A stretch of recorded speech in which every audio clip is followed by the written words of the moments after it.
Hi,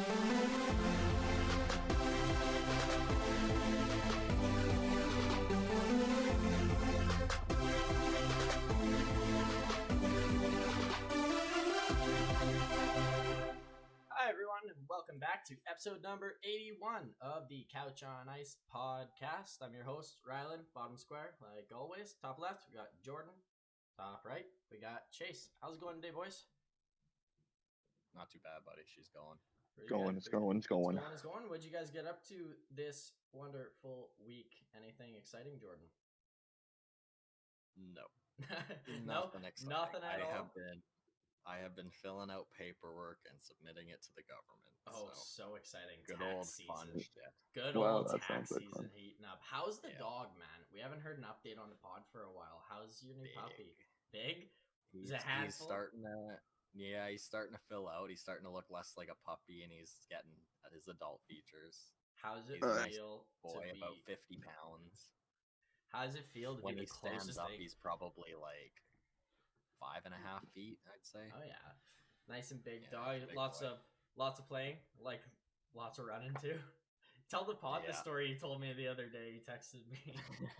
I was trying to let him out An to unexpected I can't run. remember if I was taking him for a walk or if I was letting him go pee. And I had let him out before I had got him on the leash for whatever reason. I wasn't thinking, I guess. And he dipped. So I was out there in my t-shirt and my slippers chasing him around the block twice until I finally got him. Running in snowbanks and chasing him. I said you should have set up a camera in front of your house and counted how many times the dog laughed and you laughed before you finally got him.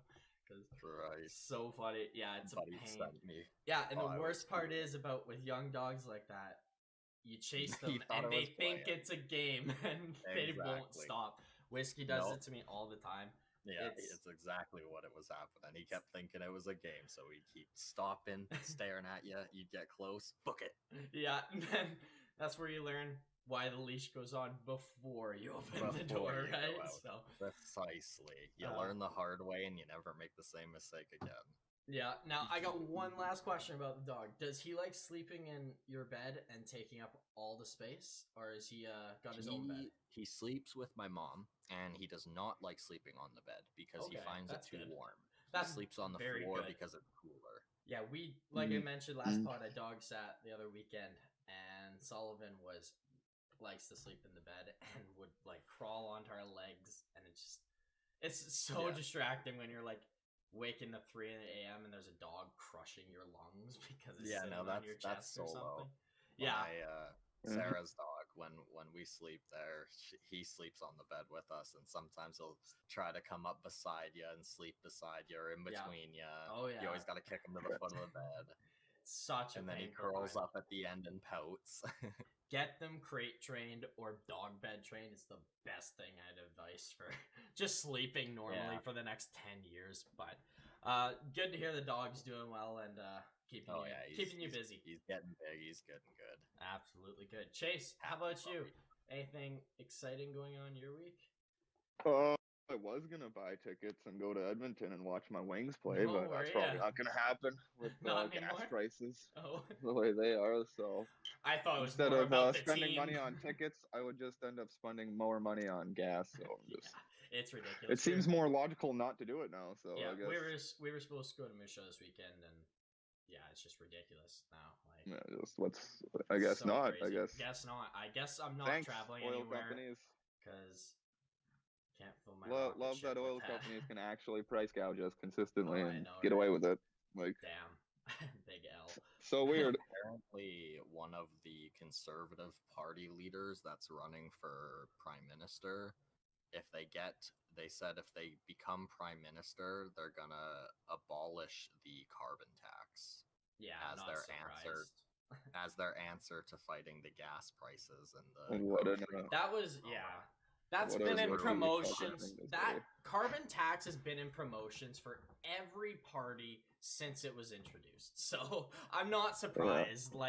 It's not really I just don't think it's a good solution. It's more of the Paris Agreement with the fucking NATO, the world. It's not really just a carbon tax on us. It's an actual It's on, exactly. The world has I'm to not do even this gonna shit. comment because I don't even know anything about this stuff, so I'm not even gonna pretend like I do. But so either way, the government says, like let's not ruin our environment, so here's the limit, guys. Yeah. No, like I said, let's turn this back to a hockey podcast.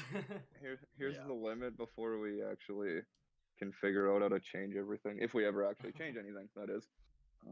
I guess getting electric cars, we're slowly getting there. It'll only be another fucking 50 years before the world burns down. Yeah, before Tesla owns everything like Disney. Everything's owned by Elon Musk and Disney. In the next 5 years, they run the world. Tesla, Disney buys Tesla. No, hey, did you see in the Super Bowl commercial that they had an electric vehicle or something like that? They were promoting, or maybe it was the All-Star game or something like that. They were promoting Chevy, like one of the big guys. Were promoting like a legit line of electric vehicles. I'm not surprised. Like they all of a sudden are like, oh, maybe we should actually do this. It's a great idea for money. What a bunch of fucking pieces of shit. Fucking hate those guys so much. They like all just die. Like they're just terrible people. Like you just sat around and just pretended like this wasn't a thing and just stopped this from all happening for like ever, and you're just like, oh yeah, oh hey, now that somebody else figured it out. I'm good at my job, guys. Yeah, exactly. I'm a businessman. I'm surprised you're. I made so much money. I made so much money. Oh boy, I pissed off so many people with that, but that's okay. Let's get into some hockey and piss more people off. Yeah, exactly. If we're not pissing people off, it is not a hocky podcast. If we're not pissing people off, it's not the Couch on Ice. Yeah. Who wants to discuss some games first? Or events, I guess. Did you come here to agree with me? No. No. I'm pretty sure people come here to rip on each other, because why not? That's the whole point. But yes, I agree, if not, Jordan. And you're a cool guy, hell yeah, let's do this. Hell yeah. Let's do it, Jordan. What do you got for us? Yeah, I will start with my good old Capitals, because we have great things to say. We'll start with Ovechkin scoring goals. Rhylan and I learned this morning he is tied Jaromir Jagr with 766 goals. The Yog Dog. I couldn't tell how he missed that one last night in Edmonton, so I didn't realize it was still tied. Like Koskinen was a net, that's a check plus. Empty net, that's a check plus. He's on the left side, right-handed, that's another check plus, and he still missed. So just didn't want to make Oilers fans cry. But despite that, it was quite monumental of a game. It was the 1,000th game played of Alexander Ovechkin and Nick Backstrom as a duo together. That's awesome. Yeah, man. So unreal. So as well as that, in the same game, but not as good as a dynamic duo as Connor and Draisaitl on that 2-on-1 where Draisaitl didn't even touch the puck. Yeah. Oh, fucking announcers. That real dynamic duo is the Ovi Backstrom 1,000 games, not McDavid and Draisaitl when Draisaitl doesn't touch the puck. And not only that, Nick Backstrom bagged his 1,000th point in the league. Yeah, he did.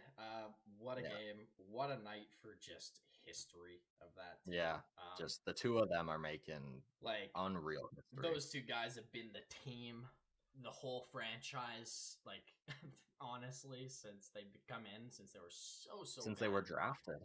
Well, they were astronomically the worst team in history, I think, pretty much, or bottom pretty much in the 70s, or just coming out of that phase. Oh, they were bad for 30 years, so it's good to see you guys have that duo. I'm so happy. Like I've heard this on the podcast a couple times, different podcasts. I'm so happy Ovi won a cup. Like even being a Pens fan, like there would be so much scrutiny if he it's like Messi not winning an international award. It's just unfathomable to believe because they're quite simply just upper echelon. They are levels better ever, right? So like, it's just I'm so happy there's no question marks with him in the Hall of Fame at all. Whereas if he hadn't won a cup, some people that would have been the narrative. It would have been it wouldn't be Ovi breaking Gretzky's record. It would be Ovi needs to get a cup. Ovi needs to get a cup because that's all it was for. Yeah. Until he got one. So yeah, I'm super happy for Ovi and Backstrom. Awesome. Backstrom was like, oh man, I just feel like I'm just sitting alongside watching this guy. Watching history and just being a part of it. Oh man, yeah. it's crazy that I've been watching them since I was genuinely a little kid. Like, yeah, dog, no doubt. I've been watching them since I was like 7 years old, if not a yeah, little. man. Like, I'm pretty sure I watched Ovi score that super crazy goal where he like flipped it around his. Yeah, Like, I swear I was watching that game. Know who also and if saw I that wasn't, I saw watched it it that many times. You know who saw it live as well? The MVP favorite right now, Austin Matthews, and that is what got him into hockey. That goal got him into wanting to play hockey at age 6, I believe. Yeah, like that goal turned into the NHL. One of the other best shooters of all time will be like, yeah. So awesome. And I'm sure Ovechkin. I'm sure there is at least, if not a third, I'd say at least a quarter of the league has been inspired by Ovechkin. Oh, Crosby and Ovechkin grew this league way bigger. Exactly, right? The two of them quite literally shaped hockey. Children around the world modeled their games after Ovechkin and Sid because they were so good. They were generational talents. Yeah. Oh yeah, it was desperately what the NHL needed, especially after they that had lockout. 2 faces and 2 massive rivalries. Those franchises needed those players. Bad. Pittsburgh was not be here without Crosby, without question. And I wonder how Caps would probably. I wonder if the lottery is rigged. Indeed. Like, I know the Caps wouldn't have relocated based on, like, it's in Washington, D.C., but, like, you would have serious questions about this team if OV... They'd be more like the Washington Wizards. Yes. Very, very underwhelming. Absolutely. So, that's all I got on OV and Backstrom. Just, I love these two watching. Yeah, I've got one more thing on the Caps. He didn't play that game, but Vanasek has a 1.55 goals against average and a 9.46 save percentage over his last 9 games, which dates back to January 15th. Nice. Not bad. So I just wanted to highlight that because he's the guy you gotta play right now. He's the hot hand, obviously. The hottest hand, I guess I should say. I also noticed Manta came back and got himself a Geno. Yeah, on the same game. I think his presence on the ice is just size has helped so much. Yeah, exactly. Same day, I think it was Verana scored. So like the two guys that got traded for each other came back at the same time. Well, he's been missing the season like all year and then scored. You brought it up. Do you want to talk about that game? Because that was a game to discuss. Oh, the beauty game. Yes, let's talk about the beauty game. Like, I think we have to right now. That's the one I've been most excited to talk about all 10 minutes. Yeah, man. Zona on fire. Fuck, do I love this team, man. It's so cool. They're so good right now. Like I said, they're better than the Red Wings were the last 2 years. Those 2 years of that Red Wings team, not even close. Couldn't even compare to this team. Not even close, man. Even if we were fully healthy. Scored 9 goals, which is the most in a single game in their history if you're not counting their relocation, right? Yeah. No, buddy, it was a beautiful, beautiful game for not us. I'll point out the one thing that was kind of dumb. Refs have been really technically missing quite a bit of shit. There was like a pass out in front, knocked his stick out of his hand. He's just like standing there without a stick, and it ended up going in. Like Ned made an insane save just before it went in, but like doing as much as he can there. But like the guy knocked Gustav Lindstrom's stick right out of his hand. But he was one guy that she was a rough game for old Gustav. Sorry, just to add on the ref point there during that Washington game, I forgot to bring it up. Edmonton should have won that game in regulation instead of overtime because Hyman was hooked by Ovechkin on a breakaway. So just another bad missed call.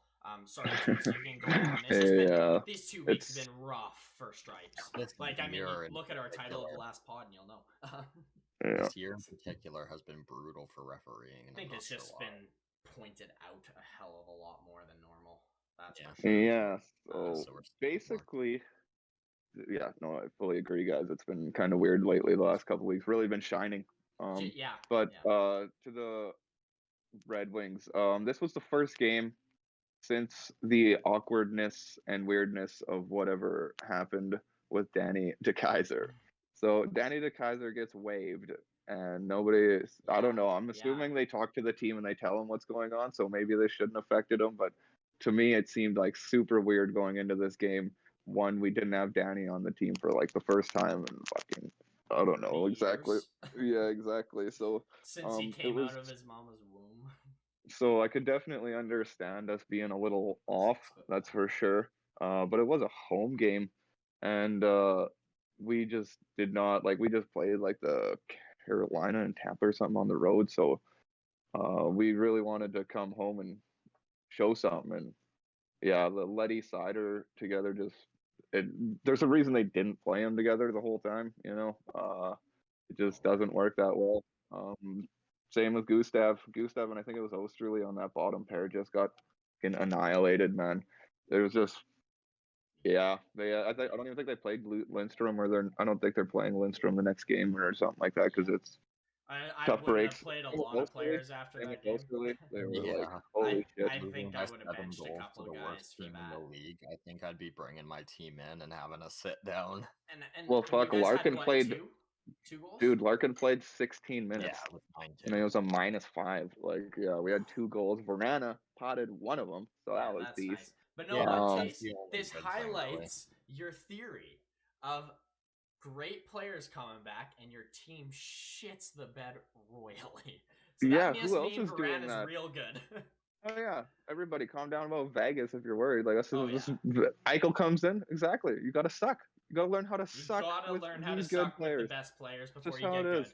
Yeah, it always happens, always. So yeah, so maybe hopefully that's what it is. Maybe he is way better than we think. Maybe he is. He's like actually. Let's chalk it up as that. I'll fucking take that. I'll take that. This will be like the NHL version of like Rookie of the Year, the movie, where this surgery like tweaks something in his knee, and now he's faster than the speed of light, and he just scores 100 goals a game. Yeah. No, definitely. This Wings team, like, this is like, I'm actually happy Arizona did this because and also what happened with Toronto, because like these teams in the league need to realize how good this Wings team is. Like, it's not. It is like there's holes all over the place. Like, our second line can't compete against anybody's second line. Like, no one's. Like, not even like Arizona. If Arizona might be the only team we could probably look on paper and say, maybe we got a better matchup here, but they have like Phil Kessel. Coolest thing was that Phil Kessel played like one shift, went home, go see his kid. And so this game was wife in Detroit. Fucking so sick. Yeah, this game was in Detroit. They chartered a private jet for him and had it waiting. Came, played the shift. He actually I think he would have scored on that shift too. If the net he almost did. If he ever tried to score, that guy. If he tried a little bit harder pass too. all the time. Jesus Christ. He's just like standing there like, yeah, I'll go for the pass. Just doesn't work at all. And he's just like, puck just bounces around, goes right back to him. It's like, yeah, exactly. You were supposed to shoot, score, and go home. Yeah, he knew he was going home after that shift. So yeah, exactly. He's like, all right, guys, you got this one. Flies home, gets there in time, be there for his wife and kid, and then flies to, I'm blanking, I can't remember, where did they go after? Where did Arizona play? Shit. Blanking. They played an away game after. That was the next day, and he flew to that game, and it was there at that game too. So yeah, to keep his Iron Man streak. From Cheeseburger Phil keeping his Iron Man streak. Yeah, awesome from the organization. No, he hasn't played yet. I think they're playing tonight. They have to play the Leafs tonight. Yeah, that's why I thought it was. I haven't heard if he's gonna be there yet. He will, is what I heard. Nice. They have a plane ready for him to go, and he's just going for the berth, and he's like, see ya. Got a game to go to, can't lose my streak. So yeah, no doubt. But the Coyotes, after scoring all these high games, like, they're just upping their chances of getting out. Oh yeah, man. They're shooting up their value so they can get the hell out of Arizona. Yeah, dude. Like, I'm not joking about Dyson Mayo's trade value right now. Like, at a $950K contract, being like a 20-minute, well, I guess on an actual like super good team, 18-minute guy, PK guy or something like that. Like, to have 3 years locked up with him, like, that's unreal. So Anton Strawman's been playing pretty good, and it's more Chychrun really unloading. He unloaded in this game. 2 goals and 1 assist for Chychrun. Like, where so have good, you man. been? He's but so good when he wants to be. But this is clearly, and everybody's got to understand, like, there's bottom teams are beating these good teams because it's getting close to trade deadline. Like, everybody's getting scouted. Like, everyone's trying a lot harder. You're being evaluated right now for the next month or whatever. This there's no training camp for a lot of. This is 2.0 training camp or, for players. There's no it's early in the season or I just got off whatever this or no random excuses anymore. No excuses, and there is no excuses unless you just come off an injury. Like, that's the only thing you got. Bring up Barrett Hayton because he's fucking the sauce. He was saucing it out that day. 3 assists, really man. He's so fucking fast. Holy fuck. Yeah, man. Yeah. I never realized just how quick he is. Yeah, especially with the puck on his stick too. He was really good in junior at controlling games too, and I've been waiting for him to do that in the NHL, and it seems like he's starting to control it a lot better than he used to. Because they used to. I mean, he's what, 21 now? 21, 22. Yeah, I think he's only like 21 exactly. He's certainly getting to that point where he's gonna start to learn the league a lot more, and we might see that where he genuinely starts controlling games or at least points of games. Well, I gotta be real serious. After this game, I was looking at the Arizona team like a couple years ago and wondering like what made you guys think you really needed to just like I understand it wasn't amazing, but like what was the whole point of selling these guys again? Like what was the actual point? Is this because you lost that pick and you kind of went out a little too far? Like if they didn't do that Hull trade, they wouldn't have done all this shit. I don't think. You know what? I don't know if that's true because I think they're in a very special place where I think their owner didn't want to spend money, and I think he wanted to save money for a couple of years because if they weren't going to win a playoff round, he didn't want to even try. Which I understand if you're a really low market. Yeah, like you get lots of money off of winning a series. Lots of money as a team. I can't remember exactly how much it is because it changes every year, or with every CBA update. But it's. I think Arizona were just in a weird situation where they didn't want to spend. Apparently, if you're Gino, it's $900K. Yeah. I had a story before about. Yeah, that's sad. That's sad if that's the case because like looking at that team, like there's a lot of Christian Dvorak and a couple of these guys. Connor Garland and stuff like these are good pieces. They had Darcy Kemper for fuck's sakes, guys. Like I've always loved this was a super good build of a team. Like all you needed to do is wait for like this year a Keller just starting lighting it up. I got a point on him too to talk about. Yeah, no, I'm just kind of sad that they kind of gave up on that team, but no, it's nice to see that this team's fun to watch, man. I love watching this fucking team play this well, buddy, especially a team that plays Louis Eriksson. You're telling me I'm not watching every Arizona game just to see Louis Eriksson play? Yeah, man. You're dead wrong. 18 minutes, 3 minutes shorthanded. Man, that's insane. Louis Eriksson is the best player in the league. But he's by far. Yeah, he's just on the PK. This guy 3 minutes. Like holy shit. That's fucking awesome. Nick Schmaltz too getting 4-point night as well. Like that's 12 points in 2 games. Like what? Yeah, how crazy is that? I got one thing on Keller, and this is one of my last Arizona things about this game at least. Did you guys see the clip of Sean Avery laying into Clayton Keller? No. Oh, God. I will see if I can find it, but I'll discuss it first in case I can't. So Sean Avery recorded the Arizona game and was ISOing Clayton Keller. And I've been pretty hard on players. I can firmly say I've never been as hard on a player as he was on Clayton Keller. Saying that he's fucking terrible, his words. That he's a plug, he shouldn't be in the league, that he doesn't move, and that this is what's wrong with the NHL, and going on his Avery rant that he always does. And don't get me wrong, I love listening to Avery talk sometimes because it's not always good, but it's always entertaining. He showed clip of Keller not moving a lot, which was kind of true. He's like, look at this guy, thinks he's so skilled on the half wall, and look at this bum not even moving his feet. You're not good enough for this. It's like, okay. That's fucking hilarious. That's the guy who just got his ECHL contract terminated. Thank you. Like, don't talk right now, Avery. You're a joke. this week after trying to come back for a publicity, and I'm cool with trying to get more money to the ECHL, but like, if you would have played, that'd have been sweet. Yeah, the fact you're old and not good enough. Quite literally 2 days he had, and then he got terminated. Yeah, I'd love to see him and Keller 1v1 each other, and see him talk. I'd love to see that. And not a fight. I will put money towards that to happen. I'll rent out an arena somewhere close to them. Like, I don't care. I want to see that so I can see Avery as, like, whatever. I didn't want to talk too much about it, but we'll move on. Do we want to talk wings now and get it over with? Because I have some questions for you. Do you want to wait till move it? One thing I wanted to quickly bring up. Did you see the Lucic hit on Broberg? I did not. No. Oh, man. You should try to look it up. If you look up the Tim and Friends account on Twitter, that's where I saw it. Okay. He absolutely, I think it was 2 days ago, he absolutely lays him out in the Battle of Alberta. And a lot of people were curious whether it was like a clean or a dirty hit. And I'm interested to see your guys' opinions here, because he fucking rocks him. Like, he Old Brobe's been pretty decent, actually. He's a really good skater, man. Anyways, on and off, but you boys ready? What do we got here, boys? Let's go. To the third.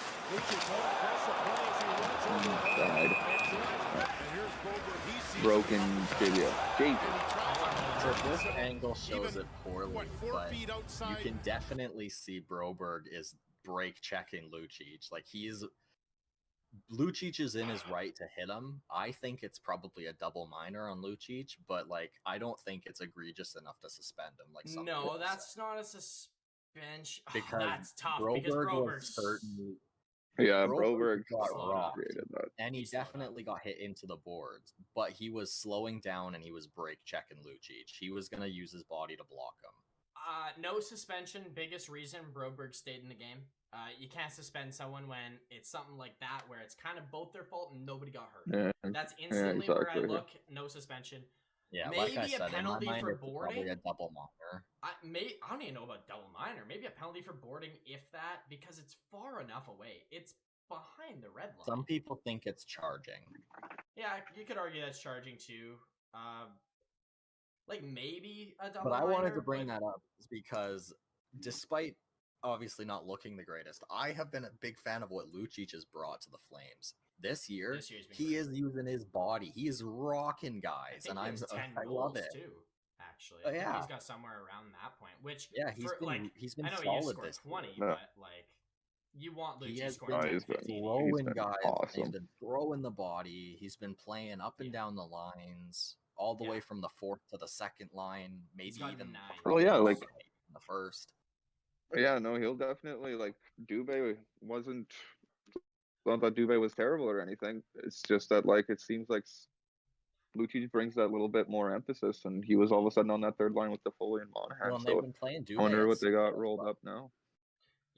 Yeah, Calgary, with their forward group, I'm kind of looking at, like, I don't know if they should do anything else there. The only thing in my mind is I want to get rid of Monahan.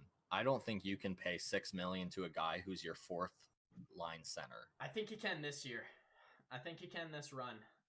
Having the depth, I don't think you can move that. I don't know. I would rather a player who would be like a set third line kind of guy. I would rather a player that cheaper and a third line guy too. But realistically, what team is going to take a guy who's a no move clause, or a partial no move at least, that's playing bad on a good team, on a great team? The Capitals. Like, I don't see a location for this guy even at the deadline, if it was possible. I'd see him in Washington. I think that'd be really funny. Do you think that's funny? No. I think I'd see him playing okay in Washington. So I don't. Maybe a Lars that's off season with Monahan. I do like Monahan in a sense moving, but I feel like it's a ploy to keep Goudreau and Tkachuk. As in, like, if this year doesn't work, but it goes well, obviously it's already going good enough where Calgary's management's happy. Yeah. But if it doesn't go well in the playoffs, they can, like, be like, yo, we'll move this Monahan guy. Because, like, clearly he could have done more, hey, with that $6 million, and we can actually do a lot with that. And yeah. Will you guys stick around if we like can get like Hurdle or some shit, like, and I think they'll hop right on board if they can, like that. Maybe that's the ploy, but I don't like it. I like what you're saying there, Jordan. Let's get rid of them now. Like it feels like this is a good time to actually go for it. Like this is an older team. Like these aren't young guys either. Like it's not like you just have some random, like Mangiapane is not 21. No, I mean Mangiapane is like 22. Is he not like? Yeah, well, he's not like in his first year or two. Is more what I meant. He's in the middle of his so career, I just Michael Backlund's not getting any younger. Yeah, and like I've said with Monahan, you can get a player and a defenseman if you want for that salary cap that he's taking up right now. So it's just I just don't see a location. It's the jam. It's the jam, man. Like that team's flying. It's doing good the way it is, and. Do you ruin it all just because a guy's overpaid by a couple mil? Yeah, like I don't fuck. think Hey, so. it's tough to bite. I don't think he's as egregious. Like I've been hard on Monahan throughout his career, but that's because everyone's talked about him as a number one center, and I don't think he's been a number one center since that 100-point season Gaudreau had. That is the only season I've ever seen Monahan be a number one center. Yeah, me so too. I just didn't believe it. Now I like Monahan. I do too. What is he at? I just don't like Monahan on the bottom line. He's making almost. He's at like 6'2" or something like that. Like him at 4'5", I'm loving. I'm actually okay with that. I'm more okay with like a 4, something like that. But like he's lost that step, like the back issues, I believe it was. Like it's tough, man. He doesn't have the wheels anymore. He's at least got a good face-off percentage, but the numbers just don't look good with Monahan. Like, no, I don't know. Like, if you're really serious about going for it, I think that's why they traded for Toffoli early, because they want to wake Monahan up because they used to play together, and that's the big thing. If that can happen, and we're not really seeing it pop off too much, so like you said, literally the most ideal thing is Monahan comes back to form. Like not trading him and having Monahan just come back to being on good form, that is the most ideal situation for them. No, it'd be the best. And like, how's he gonna be in the playoffs? Like, look at how St. Louis, how everybody looked at St. Louis that year. Like, yeah, they're good, but like, come on, But like, it goes into the playoffs, and all of a sudden, Ryan O'Reilly's like one of the hardest players to play against. He's the best playoff center I've seen since like Bergeron or Crosby. Maybe Monahan can kind of pull that out of him, because once it gets down to playoffs, like personally, I know myself, like, fuck, do I love playoffs? Like, it just you want to play. You just want to play. You don't. Yeah, it's just. It's a lot harder. Absolutely. Let's move on to some speedier points here. So if you have any like final things to go through, of games this week, go through them now. I'll start with you, Chase. Well, I guess I could bring up my the Stars and Predators game. That was pretty cool. Predators just so squeezing that out on the Stars. That was super, super big for those guys. Holy shit, are they getting a little antsy there, as they haven't been too hot, but pulling them off. Klingberg, number 2 is what he has on the year. He scored his second goal, playing on the number 1 power play basically like all year. And he has his second goal. So the guy's trade value is just not there. I'm worried about what's going to happen with them. They might just keep him and just let him walk away, because it's really not that big a deal to try and replace him, I think, in the off season. I feel bad saying that about Klingberg, because I really do like how he plays. Because some games he can just be like awesome. Like, he played awesome this game, but it's just he's a good player. He's a good puck mover. Not him every game. Yeah, I like you said, I heard it on 32 Thoughts as well, that Klingberg, he's the most likely out of the defensemen that's available for trade that the team would let walk to free agency, is what I heard. If that makes any sense of how I explained it. So over Josh Manson, Lindholm, those guys, he's most likely to hit free agency market. So I don't disagree with you there. Yeah. But anywho, like sorry, were you? No, I'm done. Sorry, go ahead, Chase. You can. No, I was letting Chase finish. Yeah, no, I'm just gonna say, Johansson tying her up with his 14th goal of the year Nice. in the third period. So, like, got that classic, not super high scoring game, like every other game we watch, apparently, because holy shit, this league's insane. Everybody's just scoring 9 million goals, but there's so many goals every night. It was every a dirty night little there's dangle. one game, there's 6 goals at minimum. If not more, yeah. By exactly. one team, I'm saying. Sorry, that's not even as a group. Like one team getting 6. Yeah, exactly. Yeah, I'm like laughing at myself about what I was saying in a podcast or two ago about goalies let in.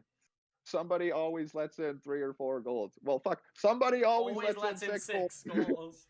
Yeah, always. Yeah. And it's a team you won't expect. Like Tampa got lit up by the Jets the other night, 7-4. Yeah, holy like, shit! Did what they kind come of out game to is play? that? How about the Blackhawks thrashing the Ducks 8-3, and Kane getting, what is it? Is it 5 or 6 I was points? just about to bring that up. 6. His yeah, Kaner is get a 4-point fucking period. fire right now. Yeah, he's pissed right now because people. I heard a couple people like in the hockey world the past couple weeks call him out a little bit, being like, "Oh, he's not good enough." Dog. Chase being one of them. And all of a sudden, just he's like, "Fuck you guys, I'm the best." He's showing just how elite he is. Yeah, absolutely. Lehkonen has 6 goals in 5 games, so his stock is up as high hell. In that same not in the same game, but Montreal versus Vancouver, Miller had a 4-point night and a 5-4 win. So Miller looks real. His stock going double up, because he's just so. Yeah, I don't think he leaves Vancouver. Absolutely. And I got one more thing, just the Pens game, which I briefly mentioned. Pens tied. We were down 2-0 early, but we got 2 goals in 9 seconds to bring her back. But we still lost 4-3 because Florida is a mutant. They're so good team. I'm as weird as it sounds, like I think Florida's the team I'd least want to play in the playoffs this year.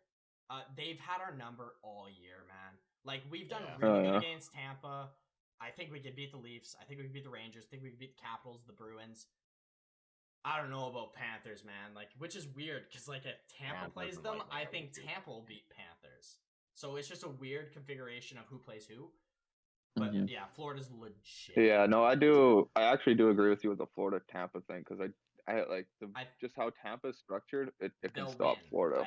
Florida's way too heavily relying on offense. Like it's so weird that their goals against is not higher because man, when maybe it's just when they're playing certain matchups and stuff like that because holy shit, they let in goals. Like they do. Bobrovsky and Knight are not good goalies, awesome goalies. They are not playing their maximum this year. I'll tell you that right now. They are not having their best years. Knight has barely even been playing. Yeah, they have not been playing them like almost at all, which has been really weird. They had 2 games in 1 week, and one of them was against the Wings and the Senators or something like that. Didn't play Knight either games, and the 2 games before that, Bobrovsky let in 5 fucking goals. Yeah. I think it's because they want him to just play so many games in the AHL just to play. He's 21, you want or 20. Sorry, you just want him to play games. So I get that. Exactly. He's played 11 in the AHL and 19 in the NHL. But like I say, he's got 3.0 goals against and 9. Yeah, what I'm trying to say is Florida's holy. Whether it doesn't look like it or not. I know they score so many goals, but it's a little bit tighter in the old playoffs. Like I said, people they go out there. People go out on shifts to make sure other people don't score, and that's the number. That's 100% the number one thing all playoffs. So that. Yeah, the goals for are just not there. The East is so whether interesting there's to me. Extra hooking and holding, whatever. But the East is so interesting to me because I don't think you can rank it 1, 2, 3, 4, 5 in order with it because I think there's so different teams in here that weird teams are gonna beat better teams the way they play. Just with how it is, like I said, I think we can beat Tampa. Yeah. I think Tampa's better, the best team in the East, let's say. I think we can beat Tampa in a 7-game series. Will it be tough and go 7? Definitely, I think. But I think we have a chance. Florida, I'm less confident.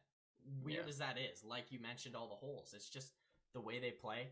And the East is your high flyers, and you've also got your gritty grinders, and you've also got your teams like Tampa that can seemingly morph. Yeah, you got your Carolina and your Tampas that just know how to control the game better than anyone. You got your Rangers who have the best goalie. Like, you got all these different configurations, and Pittsburgh, frankly, at the goalie. Boston and Pittsburgh, which are pretty grindy. But if Florida and Toronto is scoring, if Florida's running in hot, like that's the thing. A lot of the playoffs is actually going into the playoffs playing good. Last 10 games that's this obviously a big key for them. Means a lot, yeah. Means a lot. Because if you get a player hot right before you go into playoffs, because that's what made that Florida Tampa series last year so amazing. Because Florida was just heating up as the playoffs started to come, and then they just all of a sudden everybody's like, why is this the best matchup? Because Florida was probably the best team the last month, and so was Tampa. So like that's what we got. Other than Colorado, teams evolve and get better whenever they get better. So yeah, exactly. So crazy shit. Yeah, the East is gonna be a fucking knife match. And I'm so excited because I think games are gonna be so high scoring, but like for both, I don't think it's just gonna be like blowouts. I think it's just gonna be like 5-6, like stuff like that constantly. Yeah, teams playing Washington and Carolina, they're just gonna be like, what the fuck kind of game are we playing in like Boston? Like, teams that have to play those guys are gonna be like, this is nothing like any of the other guys. Yeah, this is nothing. Like, you're gonna have to completely change your playstyle from round 1 to 2. I don't care who you are, probably. Depending on who you play. Unless you magically play like Florida and Toronto in the first 2 rounds or something. But more like Toronto and then Florida, because we know Toronto can't get passed around. Sorry. If there was a way to make it so we could actually have it 4-4 in the East, I would love that this year. That would be great. Instead of having like the wild card possibly swap over. If there's a year that we should just like take the wild card out for the East, this is probably I agree. Just let the divisions play each other out and then see who comes out as the best division, because that's honestly a question you could ask. Like, with Carolina and Pittsburgh so high, and Tampa, Florida, and Toronto like always being up in the top 10, like lots of debate. So anyways, is that all the games you guys have that you wanted to bring up, or moments, I guess? Yeah. Lots of moments. Oh, that's good. Sure. That's good. Let's move on. Well, I guess I got one small thing. It's not even really a moment in a game. It's a moment for a player, a coach, I guess. Lindy Ruff passing Paul Maurice for 6th place all-time wins list for coaches. So awesome. Cool for him. Not surprised as Paul Maurice just retired. I don't know, resigned, whatever word you want to use for it. This year, so. The only other thing I wanted to bring up was hilarious upsets of the Senators beating the Blues 4-1 and the Flyers beating the Golden Knights 2-1, because that's just awesome. Like I said, all these deadline teams are showing everybody what they got. Justin Braun with a goal, weirdly enough. Oh yeah, man, his stock. I like Justin Braun actually. I want a team who needs a third D to go for him. Yeah, he's definitely getting traded for. He's really good for like your 6th D, I think. I think Tampa should get him at like 900K. I think it'd be so. Yeah, good. Man. Yeah, 50% retained. If you can get Arizona or the Devils take it for the year. Back now, so maybe they're okay. Yeah, there we go. I wanted to use this time, since we were talking about Detroit, I figure I'll ask you now. I got some Wings questions for you to chase, and we should bring it up. Let's start not on the ice and behind the bench, like you mentioned earlier, with Jeff Blashill, as Detroit Twitter is going berserk. Everyone's either saying fire him or is he gonna get fired? Now, I want to ask you, because you were probably the most sensible Wings fan I've ever met, because like you know your team, you know when you're bad. Like you've been saying all year that you're bad and overperforming, and you're right. And it's fine, because like this is progress. This is like the point was to have progress. Absolutely. I don't know if you noticed, but the first half of the season was a real team, and that's progress already. And it almost doesn't matter what happens. I understand the expectation levels of the fans for the Wings being higher. I totally get it. Do you think Blashill will get fired? Let's start with that. Do you think he will? Not. For a moment there, I did. For a moment there, I did, because some asswipe put his name as the Detroit Red Wings and his profile picture as the Detroit Red Wings and said, "It's official, fired Blashill," and didn't really describe anything, so it was kind of like, what the fuck? Like, Yeah, right. seems pretty legit, Yeah. and then I looked at it again, took a minute or so, and then I was like, oh my god, yeah, this guy. But what kind of threw me off is the clip of Iserman not being happy. Oh boy, it looks like the one guy commented and said, like, I don't know about you, it looks like he says that no, he's gone. Like, that's what it looks like he says, and it does. That's what, like, holy shit. Myself, I don't think, I want to say, this is my philosophy towards this, is that Iserman is doing kind of what he did with John Cooper. Was John Cooper the best coach when he came in? I doubt it. I bet that's what's going on. He wants to make Blashill a good coach. That's fair. He wants them to grow with the team. The team will realize he'll get better as time goes on, because maybe he isn't good at, like, maybe they're right. Like, maybe he's not a great NHL coach. He was a great AHL coach. Yeah. Though, Chase, that is a fantastic point that I don't think people talk about enough, is development of the coach. Exactly. Does it happen? We didn't even notice Cooper was doing it. Is that what happened there? Or was he actually good the whole? Well, you bring up that's like another name. I think Sullivan in Pittsburgh. Vancouver gave up on Sullivan.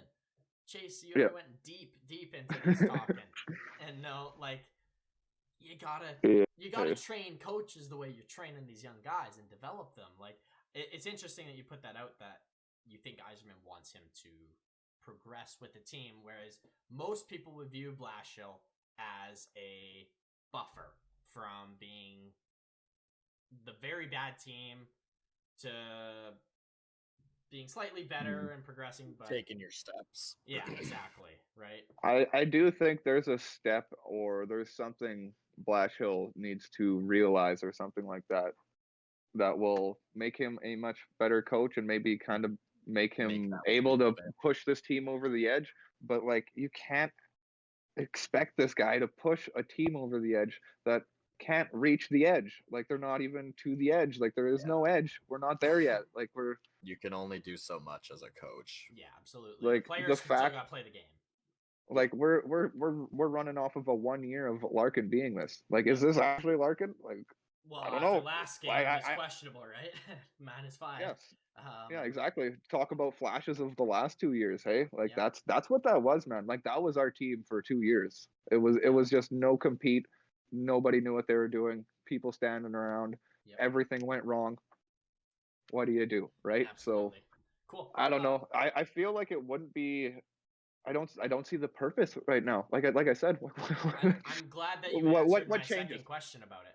I was gonna ask you if you think they should, and you just saying that doesn't change anything. I agree with you. Now, looking into it in the off season, I would definitely look at my options, because I've already actually looked into the coaching options for Philly, and there's a lot of fantastic names out there. Mm-hmm. Now, you guys are still in development phase, which is a little shitty for those type of coaches I had. Now, there is the Islanders assistant coach who looks like he's ready to take a job this coming year, which I'm intrigued about. But, I want to ask about the coach to start, and then move into the team a little bit. And next, I want to ask, this is kind of a two-parter with it, who is worse, the defense or the goaltending? What makes the other one be bad right now? Because they're both bad right now. But who's the culprit? It's definitely the defense. By how much? Because I'm hearing a lot of people who I still think you guys stole Nedeljkovic. I like Nedeljkovic still. I think people are giving him very unwarranted criticism right now. Yeah. Oh no, that's what people do, man. Like, if you're not an ace goalie, like, fuck you, straight up. Like, I know. Nobody cares if you're not playing super good. Go fuck yourself. You're a bad goalie, and that's how people are. So they don't know what the in between is. We have no idea how good Nedeljkovic is playing, because nobody cares about that whole other bottom percent. They only care about you're not doing this, and that's. And this is my opportunity to throw it to you. And I'm glad you kind of went off there, because I want you to continue on the defense and explain to people how bad this defense is. Because, like, I feel bad for Nedeljkovic. He's letting in so many fucking goals. Like, he's an unorthodox goalie, correct. So he's going to let in some goals that look bad. I agree. Yeah. But I said this last year in the offseason. I questioned how unorthodox he is in his saving the puck. Now I just I'll go. I just want you to defend the Nedeljkovic defense and discuss the defense. It's not even just only the defense men. Like this is actual team play defense. Like Pius Suter is not a second line centerman defensively. He could probably be that offensively for a team. Give him just a straight offensive, swap him and Monahan together. Probably super fucking great. But not the greatest defensive. Third line centerman. Name me who our actual third line centerman is. Gagne. It's technically Michael Rasmussen because he's been playing there most of the time. And if it's not him, it's like a Gagne. Like it's not a set person. We don't have a guy we can call. This is our third line centerman. We trust and rely on him every third game. line center. You have an Edmonton defense. Yeah. So what I'm getting at is that doesn't help. Like that's matchups in your own zone. But go ahead. Sorry, Jordan. No, it's okay. I was just saying I really like what Sam Gagne brings to the team, and I really think he's your ideal fourth line bottom center, right? But like you said, you don't want Sam Gagne to be your set third line guy. Yeah, you'd like him to have to move up. Yeah, the like line. Exactly. Him, Rowney, and Ernie or whatever it was, or Smith him. Yeah, they're super good fourth line. We can make a great fourth line. We have lots of good fourth line players. Our fourth line is probably one of the better. Best third and fourth line if you have the center, or move if you can move exactly. down and get that second line. Exactly. Hey. So exactly what we're pointing out is that middle six just doesn't know how to play defense. Is to actually match up. Sorry, doesn't know. That's super mean and ridiculous and untrue. They don't match up against the other middle six in the league. Like look at Braden Shen plays on the third line on St. Louis. Stupid, our third line has no chance then, but just Shen is enough. Probably the best third line center in the NHL now. Enough with the forwards, but the defense, it's basically Seider it's unreal that he's been the revelation that he has been, but negatively it's basically Stetcher not being around, him and Stahl playing together was actually a nice little duo that worked good as a bottom pair, and that wasn't there all year, which is kind of strange. That takes 10 minutes off of a reliable D pair. 10 minutes. Well, that forced Lindstrom. 50. Yeah, Lindstrom had to play basically all year. Like had to play, or we were playing Osterley or a left-handed on the right side. And I'm pretty sure Yzerman talked to Blashill and was like, "We're not doing this left on everybody's left-handed on defense anymore. Like it's right and left-handed, and that's it. If that guy's not good enough right-handed, you tell me. We'll get somebody else because that's not happening anymore." Look how Tampa built their team. Who's their lefty? All their lefty. Look at the right side. Yeah, you don't. The right side's just a bunch of dudes. It's Chernak, Ruda, Braden, Bogosian. Bogosian. Yeah, Shen was. Shen's a Canuck now, I guess. But but that left side every day. Yeah. It's Hedman, McDonough, and Sergachev. Yeah. So I agree with that. You don't need the best right side. You don't need the best left side. But if you can have one on each line to dominate and control, that's all you need. Yeah. Or at least a good partnership. Yeah, well, that's just it. By saying you just gotta find who gels. But pull up some stats here for the defenseman. But yeah, like Mark Stahl, not a great year. Obviously, I've been talking about smoking Nick Leddy, hanging out, just smoking darts, waiting for his trade deadline day to go play on a real team. He's here for morale, teaching, and stuff like that. He's literally double, like 2 times worse than he production wise and stuff like that. He doesn't fit. Our guys are more offensive. He's not the defensive guy. He's like Seider and Hronek. He's probably helping those guys play. He's not. Honestly. Yeah, so he's not really the perfect guy to pair with him. So I think that's what's kind of wrong there. And then obviously, the Kaiser's had a rough year. He tried to give her another good year here, and it wasn't quite the case. His on ice even strength goals for percentage. You say about the Kaiser. Well, he's not bad. He really isn't, because some games he's useful. Okay. He's really useful. He does the smart things, the obvious. He's very plain, solid D-man. But it's not enough for me in this league anymore. You gotta be way more skilled and way more just everything on top. Like I said, his on ice even strength goals for percentage is 39%, which is the worst other than Nick Leddy, because Nick Leddy is the worst at 35. Like our Nick Leddy did not help us. That was kind of a waste of a second round pick. So I bet Eisman goes and picks him up. Really hope he gets him back, because that back. Yeah, funny enough, how Mark Stahl's been our best defenseman 5-on-5. That's crazy.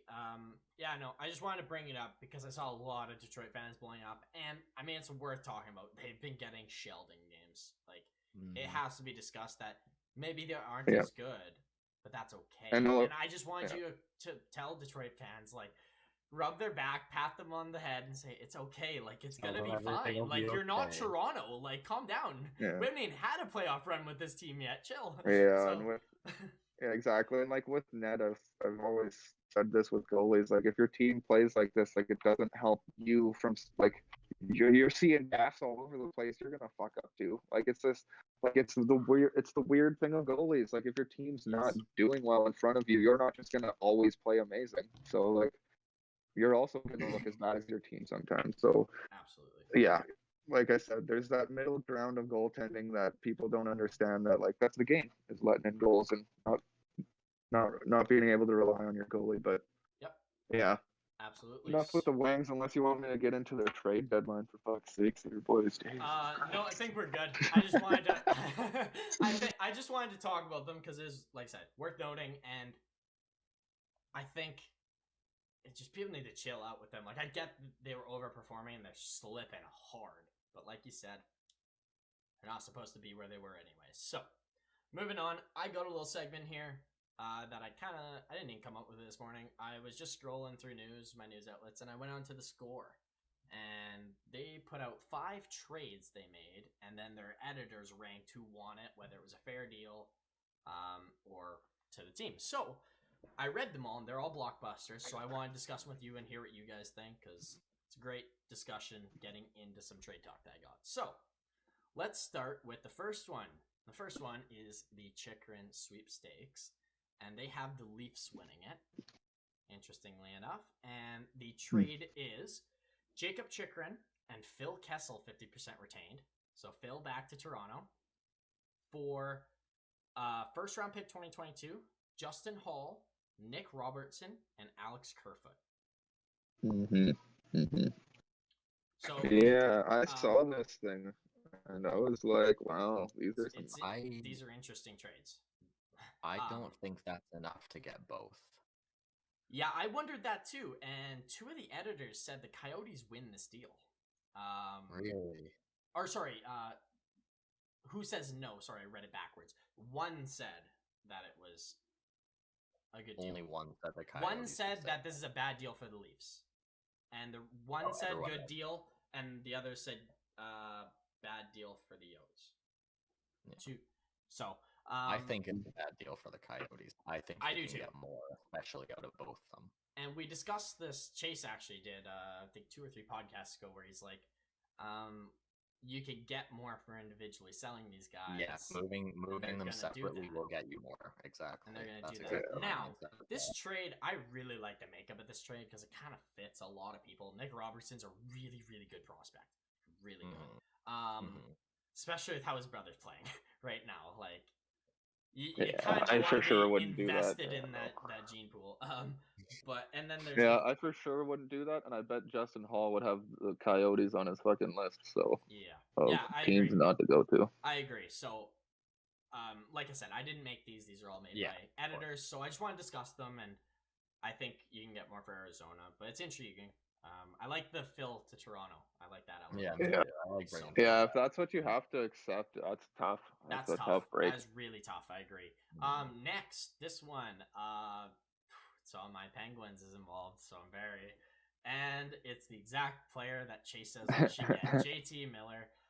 Penguins receiving JT Miller from the Vancouver Canucks. Receiving. See, dog, somebody's listening to us. Someone is, I swear. Like, we talk about everything that comes up in the news. So, sorry.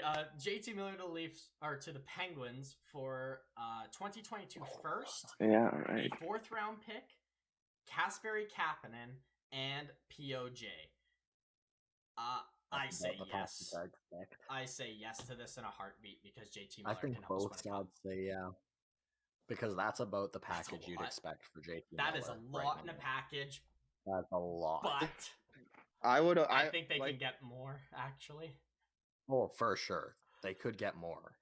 But I think that is about what they'll be offered. Like, I think that's around the deal that's going to happen somewhat. Maybe a little more, maybe. Yeah.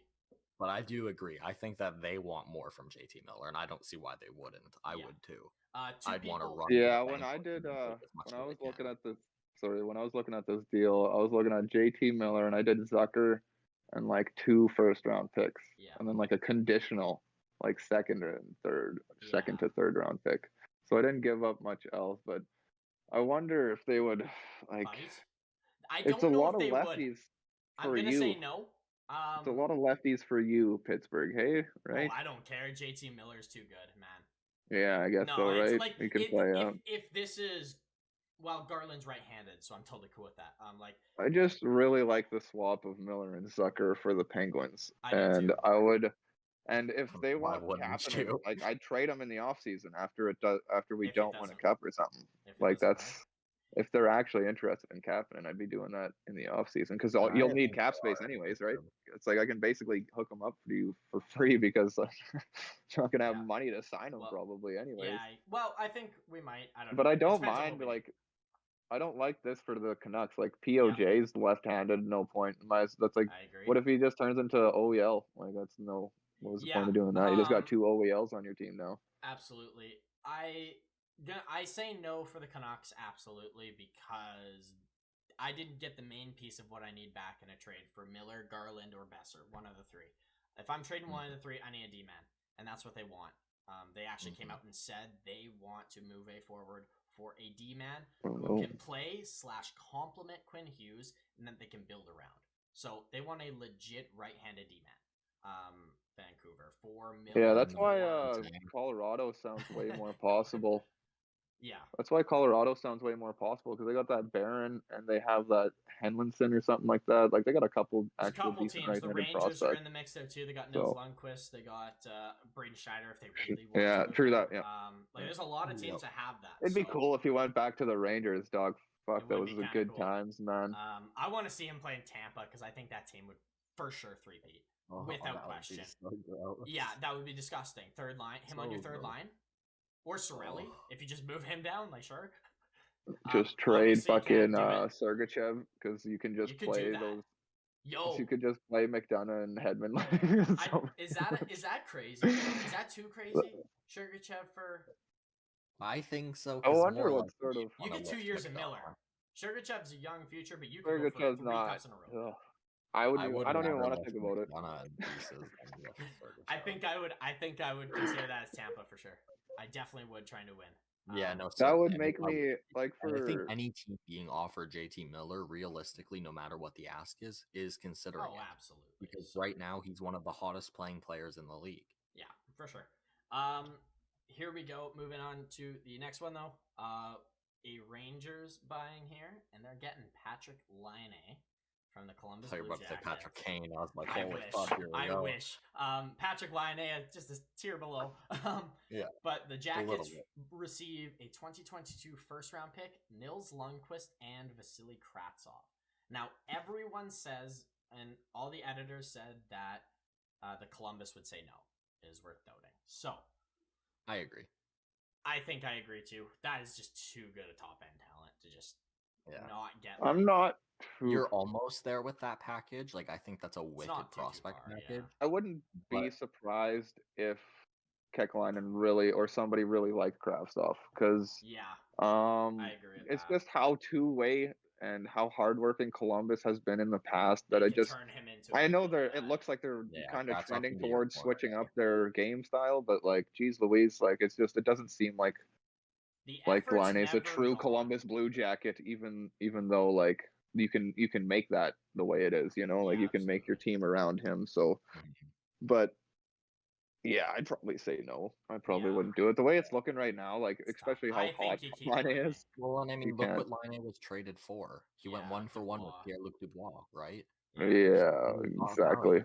a top centerman. Like that's big. A number one centerman. Yeah. New. Potential number one center. Absolutely. So unless you really love Kraftstoff, dog. Like unless he's gonna be like an amazing top two-way Mark Stone type of guy. Moving them there, especially for those pieces. Yeah. But it's not the Rangers with Line this year is dumb. Like they're disgusting. scoring.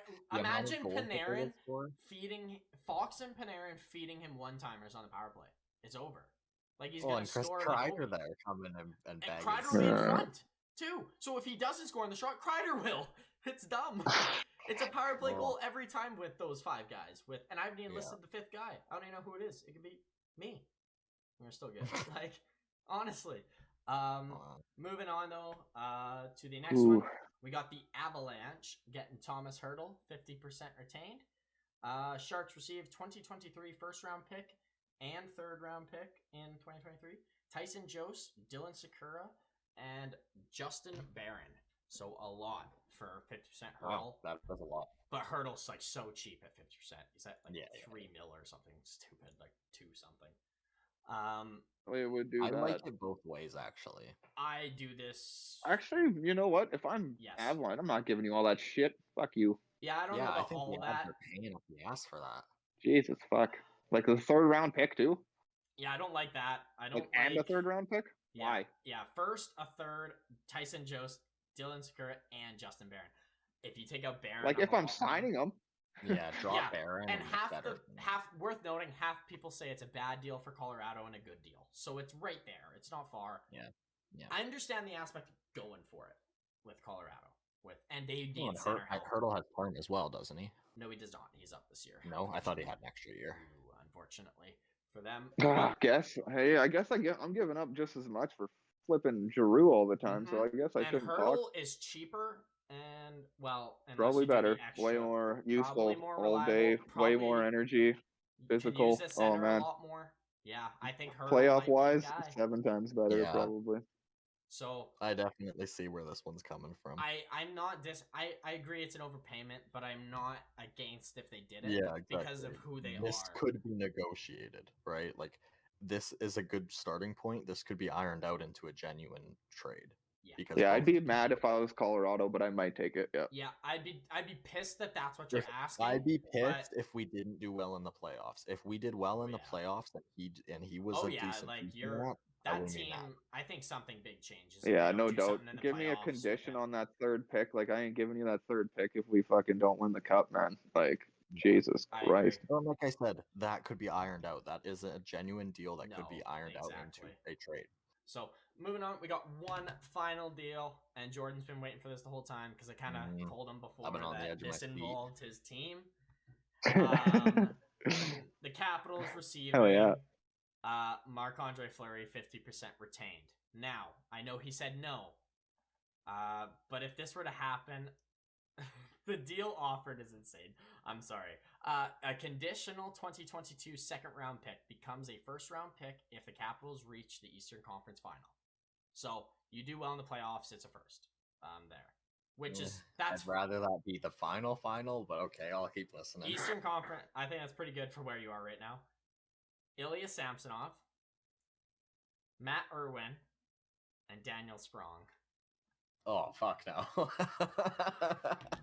I told you, you're going to love the player you get in the return, but you're going to hate what you give up. Yeah.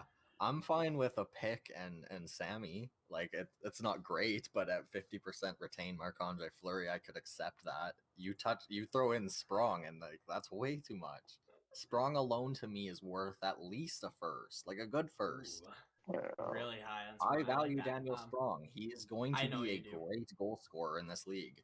He's young. He's still young, man. Yeah, exactly. He's 24. I'm not with you saying he's going to be a great goal scorer in the league. I don't know how far you're taking that, but no. I think he could score 20 in a couple years, but yeah, absolutely. He's 24. I agree with that. Like, I don't think this trade goes through. And obviously, if like Fleury's not doing it, like it's not like how much Chicago gets back for Fleury that'll make it go through. It's not Chicago saying Fleury. Washington can't just be like, all right, Marc-Andre, here, we'll give them more and make us worse. For you come here, and then you come to us, even though you personally don't want to be here. Yeah, So because that's at the basis, that is the problem. Marc-Andre Fleury at his heart is a Penguin, and I respect that. I think he's going I would back, love Marc-Andre Fleury in Washington, but I respect his decision as a Penguin. I think he's going back to Pittsburgh in the offseason. I really do. He said he doesn't want to move because of his family, which I can respect too. It'd be pretty crazy if he's stuck in I would understand, like, if Pittsburgh was like, we'll offer you a multi-year deal, and we'll get everything set up for your home and your family, retirement. 1.52 mil, like, he'll take that. Like, if they were like, we will line you up so that Pittsburgh is your home for life, and we'll make sure that everything is perfect, I would see him taking that. Yeah, exactly, right? Like, because, like, at this point, he was there. At this point, he has won multiple cups. He does not need to chase a cup. He's proven himself. He's won his Vezina. Yep. Like, he's proven himself to be one of the best of this decade. At this point in his career, thinking about his family is the best thing. Yeah, absolutely. Because so that's where he's headed. That's exactly where I think he's going, and that's why I think Pittsburgh is a destination one of three. Yeah, I certainly would. I think it's going to be either Chicago. He's going to stay just because they're settled there right now, and if you don't want to move again, you don't want to move again. I get it. Pittsburgh because that was your home, and then Montreal because that's your real home where you grew up. Yeah, settle down with your family. You can see a couple of those, but yeah, again, not sure. Quite simply, it comes down to what Fleury himself and what his family want. Yeah, exactly. If his wife doesn't want to move his child again and wants his kid to just grow up in Chicago and stay at the school that they're at or whatever, it makes so much sense. Yeah, and Fleury is in the career position where he gets to choose where he is now. Yeah, for sure. And he's at tail end. Like, for all we know, he could retire. Like, I know he could literally retire at the end of this year, and it wouldn't shock me. Yeah, he could just say, like, look, I want to spend time with my family. Hockey is just... Yeah. I've done everything I wanted to do. I've won what I've won. I've played a career, and now my family need me. Absolutely. What more could you say? So, interesting. I'm very intrigued to watch what Fleury does this offseason. Just as a person, I want to see what team is lucky enough to get that mark. Me too. I want to see where Fleury ends up sitting himself, because I do believe this will be the last time Fleury is traded, if he does get traded. So, for sure. So, moving on, I just got some trade news that we can kind of discuss, and then some signings to discuss, and then we'll get into our final segment. So, just gonna go through. If you guys want to jump in. So, start with the Montreal Canadiens and trading their captain, Shea Weber, potentially, as his contract is available for trade. It's very, very, very, very, very, very 99.99% chance he will never play again in the NHL based on his injuries. So this will be a cap helper. An LTIR. LTIR help, yes.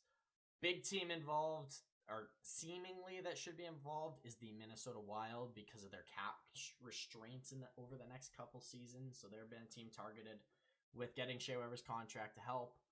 Tampa Bay, also Toronto, also other teams monitoring this situation. But yeah, that's all I got on Montreal trade news this day of the podcast. Moving forward to the Leafs. A little bit of news on them is Kyle Dubas did a press conference talking about their deadline upcoming, and he basically said they have one move and they're going to use it on a defenseman. Based on what I think that means is one move that involves cap, I think is all he can do and afford. And based on that, it doesn't sound like a lot of caps going out, if any. Maybe a haul, maybe. An important update with Jake Muzzin is he will return before the playoffs, so they can't use his LTIR cap. And that defense needs help because they're not moving the goaltenders. It seems very, very clear. Yeah, they came out and said that they don't want another netminder as well. So they're quite comfortable where they are apparently. Yeah, I don't disagree with the defenseman. Obviously, they desperately need that. Giordano's been a name out there very heavily right now. Josh Manson, if he's traded as well, is one they desperately want. Obviously Chychrun, they're in the mix still. And on Chychrun. Oh yeah. There's reports. There's reports that talks are quiet between Manson and the Ducks right now. Yeah, I'll get. Yeah, I got all the Anaheim news too, Chase.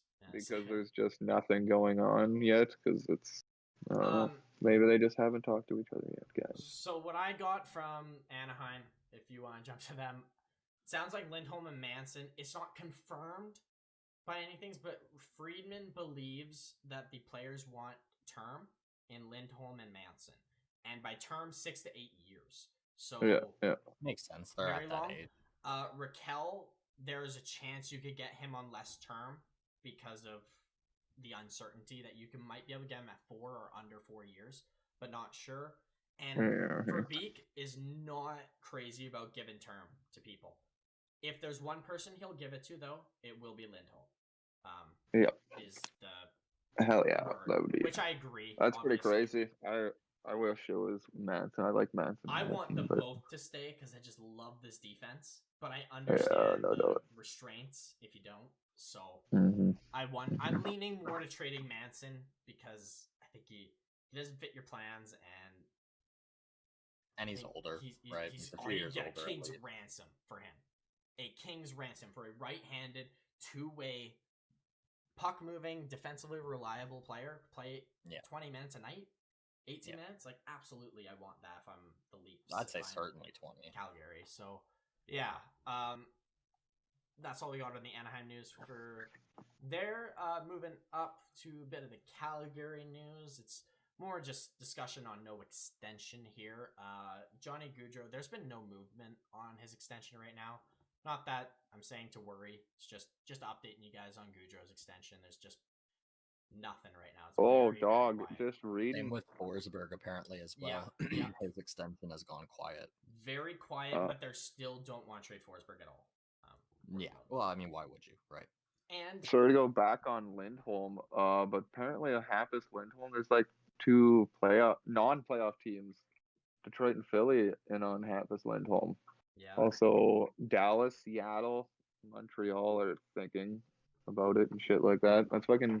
There's a lot of teams. That's crazy. You might be able to get a lot for Lindholm if you do move him too, but yeah, that's why I did that with the Jets there, because like in all reality, it's who wants this guy. Yeah. This is a forward piece. This is the second half of this guy's career. You know, do you want it? Do you want him or what? Nope. For sure. And I think that's all I got for trade news around the league right now, pretty much, except for a little bit of Eichel news about previous trade talk. Eichel kind of has been slowly coming out talking about the Buffalo situation here and there. As the years go on, we're going to get more pieces and pieces and pieces of this pie. And Eichel strictly just came out and said, it felt like the Sabres were toying with me before the trade. And I can totally understand why he felt that way. Sitting there for 8 months doing nothing because they couldn't decide a surgery, make a trade to happen. Like, he's still very frustrated. It's worth noting. Yeah, understandably. They didn't really treat him very, much as a person. Not great. You know, well, they treated him like a piece ever since he got there, he's been their consolation prize to McDavid. Because they did everything possibly they could to get McDavid and didn't get him. And even their GM or owner at the time said something about he's not McDavid. Like, it's just like I've never liked that situation. It's just it's been sour from the start. So learning more about it. Unfortunately, Jack Eichel wants it to be okay. He doesn't want the Buffalo fans to boo him because he doesn't hate his time in Buffalo. He just hates how it ended. But unfortunately, you can hate the management of the team you work for, but still love the city, the fan base, and everything like that. Like, absolutely. Unfortunately for Eichel, I don't see that relationship fixing itself. I think he's gonna get boos every time he goes to Buffalo. But absolutely.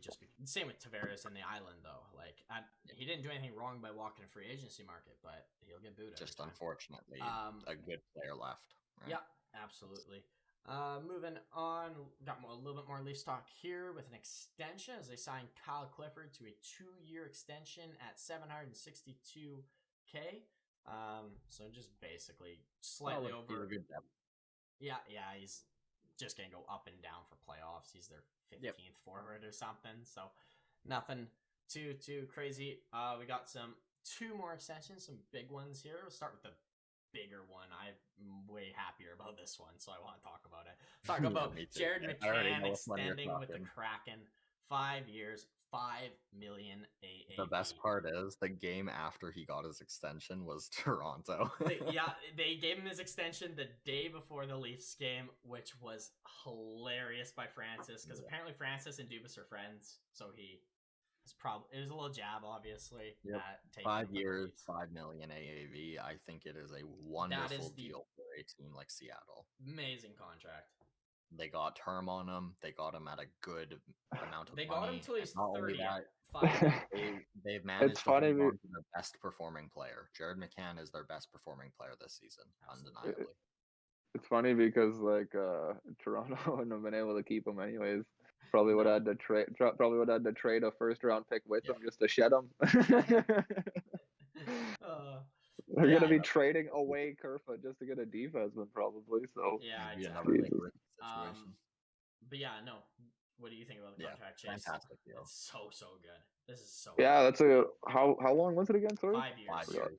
And he's 25, 26, so it takes him till he's 30. I think that's what I did. Yeah, that's what I was thinking was $5 million, 5 years. That's right around what I was thinking. Deal. Like I honestly thought he might have gotten around 6. Yeah, I thought he would have gotten like 5.5 to 6 more up there for 5 years. Genuinely. And he could have with a team like Seattle. It's not like they're paying anyone up the ass. Yeah, I love weaponizing cap space. This deal. Let's move on to the deal that I fucking hate. Less good. Oh my god! And I'm gonna, if you guys can, or one of you at least, check out the Twitter that I tweeted about him, and it's really funny.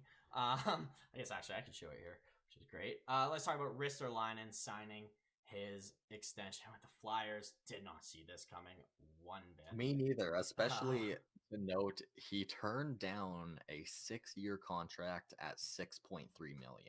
That is false. I've heard. Is that? I've heard that's false from Friedman. I haven't.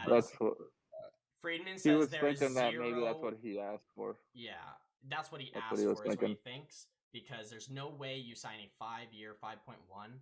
Well, that's exactly it. It doesn't make any sense why you'd sign this if they were offered better. So, so he signs 5 years, 5.1 million AAV. Just pulling up my Twitter here for a second. Because that's fucking brutal, hey? This chart is exactly what I wanted to show people.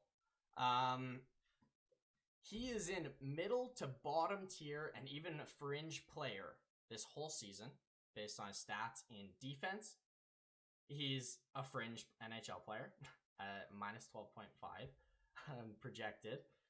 His offense, he is a middle to bottom defenseman. His points, he is a middle defenseman. And yeah, he plays 22 minutes a night this year. But his market value is $1 million, as you can see in this top corner here. And they gave him 5.1. Yeah, I was originally thinking that he should get a Adam Larson contract. You know, the old 4.5 sort of thing. 3 years. I thought that was. That's what I was thinking. And what I tweeted was, Shirelli, is that you? Because, oh boy, is Chuck Fletcher Shirelli in disguise or something? Like, is this Philly's version of the Koskinen deal at the time? Is what I was thinking. This is the Myers contract. We still haven't seen this guy with Ellis in the lineup yet, so that's true. I don't want to straight hate on it yet. I'll give him next year. I'll wait. I just don't like it at all. It's a mil too much. It's a mil too much. Honestly, it's a mil too much. Like I said, it should be an Adam Larson contract. Big body. He's big body, he's right-handed, which is nice, and he plays lots of minutes. So and it's important to note he has been using his body a lot more this season. He was honestly a pussy in Buffalo. He sheltered himself a lot for a 6'4" guy. Yeah, 6 foot. But this season he's actually stepping up and he's throwing the body out a little more, and I've been happy to see that. He's sometimes he throws the body on an empty boards where there's no player, but shit happens. You win some, you lose some. I hope everyone gets that reference of when he flew into the boards earlier this season. But yeah, I don't think anyone is happy about this, to be honest. Even Flyers fans. This is a step closer to Fletcher being fired, honestly. if this doesn't go, like I was doing that they will look back in the future and potentially pinpoint as one of the beginnings of the downfall. Yeah. One because note that could be a bad move. Yeah, one note with it: Flyers and the players, the management and players, love Risto as a person. And we're not shitting on his character. I don't want to. Yeah, this is him as a hockey player. Hey, this is actually it's funny. It's funny that he just signed this because I was looking at a Flyers team. I was doing a GM for the Flyers because I was pissing around, and I gave Risto because I was like thinking like Adam Larson. So I was like, oh yeah, I'll give him that sort of contract. And then I stopped and I was like, that's not gonna happen. They're gonna sign him for way more than that, aren't they? And I gave him $4.95 million for 5 years. So they literally gave him like $150K more than what I fucking guessed. I was like, oh man. I feel like they're not gonna give him 4.1 or 4.25. They're probably gonna give him closer to 5. So I was just like, I'll just fucking make it just under 5. And it actually was. When are you gonna release the fact that you have all these GM's phone numbers and are texting them about what to do? Because what the fuck? This is the third coach in as many weeks that's done something similar or said something that you did or said to do. Yeah, that is trippy. Like I was just like sitting there after you were saying it. I'm like, wait, I was just doing a GM for the Flyers. What the fuck did I sign him for? Yeah, literally like 4.95 for 5 years. But I did. In that, I was what I was doing was getting my Kadri or something, because you were talking about getting Kadri. I wanted to see what you could do. So what I did was actually I just skipped a year and said, I'm not going to take this free agency. What do I get next free agency? So I took like a year off. So I brought up all the young guys, play all the young guys for a year, sort of thing. See what you get out of some of those guys like Morgan Frost and shit. And yeah, you can, if you wait a year, you can sign Ryan O'Reilly. If he walks, which I didn't find too bad of an option, actually. No, absolutely. If you're going for it right that season is the issue. And I also technically, hopefully pick Simon Nemec.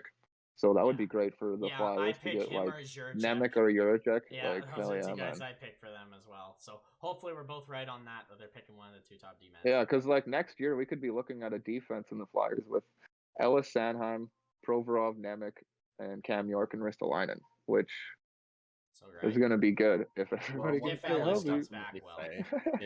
I think Ristolainen is going to complement Cam York a lot. Yeah, hey, he should. Yeah, I think that could be a really good partnership. Yeah. I'm gonna struggle so much with Risto because every time I watch him, he gets so weird. Like I said, I'm giving him next year because like I can't hate on him yet. He's like the only guy other than him and Braun and him and No, I agree. I definitely will give him some time before I call this contract a complete failure. Yeah, and also, Sanheim's a little over. I can definitely say it's a gamble. Sanheim, I like doubt, Sanheim's projection better at this point. And this opens up the option to move Sanheim if they really want to, which I don't think they should, but honestly, they could just let he's a lefty, I'm not opposed to moving Sanheim. There's so many good lefty out there that you can. I wonder if they should trade Sanheim unless they want to sign. Maybe they gave him this money to be like, see, you're not worth that much, and they sign him for a long term at like his old contract because I didn't think he deserved a raise. Remember at the start of the season, I didn't just think he deserved a raise. This a while, like should he get like 2.5, and then he's like 3.6. It's like okay. And then they signed him for more money than they had cap space for until I looked and then they do have cap space for it. Man, I need to I need to learn how to be a capologist and get that job because I bet I get paid millions and millions of dollars to do that. It's stupid how hard when they just like completely adjust the cap because they adjust the cap on Cap Friendly every certain period. I know it has to be because like one day I'll look at something, the next day it'll be different, and it's just like there's a news. All these guys have more money now. Like I don't understand how you on or some shit. Like I don't fucking know. Like, I don't understand how half of the salary cap works. And I think I understand it fairly well compared to the average hockey fan. I still don't know anything. They'll literally like not give Philly one player back, and they'll get Giroux or something like that. And it'll be like, well, how did that happen? He wasn't. Every time we've been making deals, somebody with like $2 million had to go back. Nope. Yeah, all of a sudden the actual trade happens. They have magical money that it just all works. And then you're like, well, no, it doesn't work. You go on Cap Friendly, works. It's like, oh yeah, it's ridiculous. To the T, literally to the zero. It's like fuck you guys. Absolutely. I just got a few more small points to bring up, and then we can get into our final Cup contender segment to close out the podcast. So, let's start with back on Arizona a little bit as Chikrin sweepstakes as the Blues and Hurricanes entered there. From what I've heard about it, apparently Florida, the Kings, Boston, St. Louis, Carolina, and Anaheim are the primary teams that are in on them right now. All I'm not surprised about. A little surprised that Columbus has dropped out already, but no. It's heating up. I'm so intrigued if he gets traded at the deadline or in the off season. I hope it's at the deadline because I want to see him play. I'm so happy because I think this is an actual chance. I think there's a chance because I think they know that this is the best year to get the most out of him. Like this deadline right now. Yeah. Like I understand. Yeah, I think everybody understands that. Like, yeah, you'd have 3 years with this guy, but like you're in this moment right now, and where like losing with him is probably better now than fucking.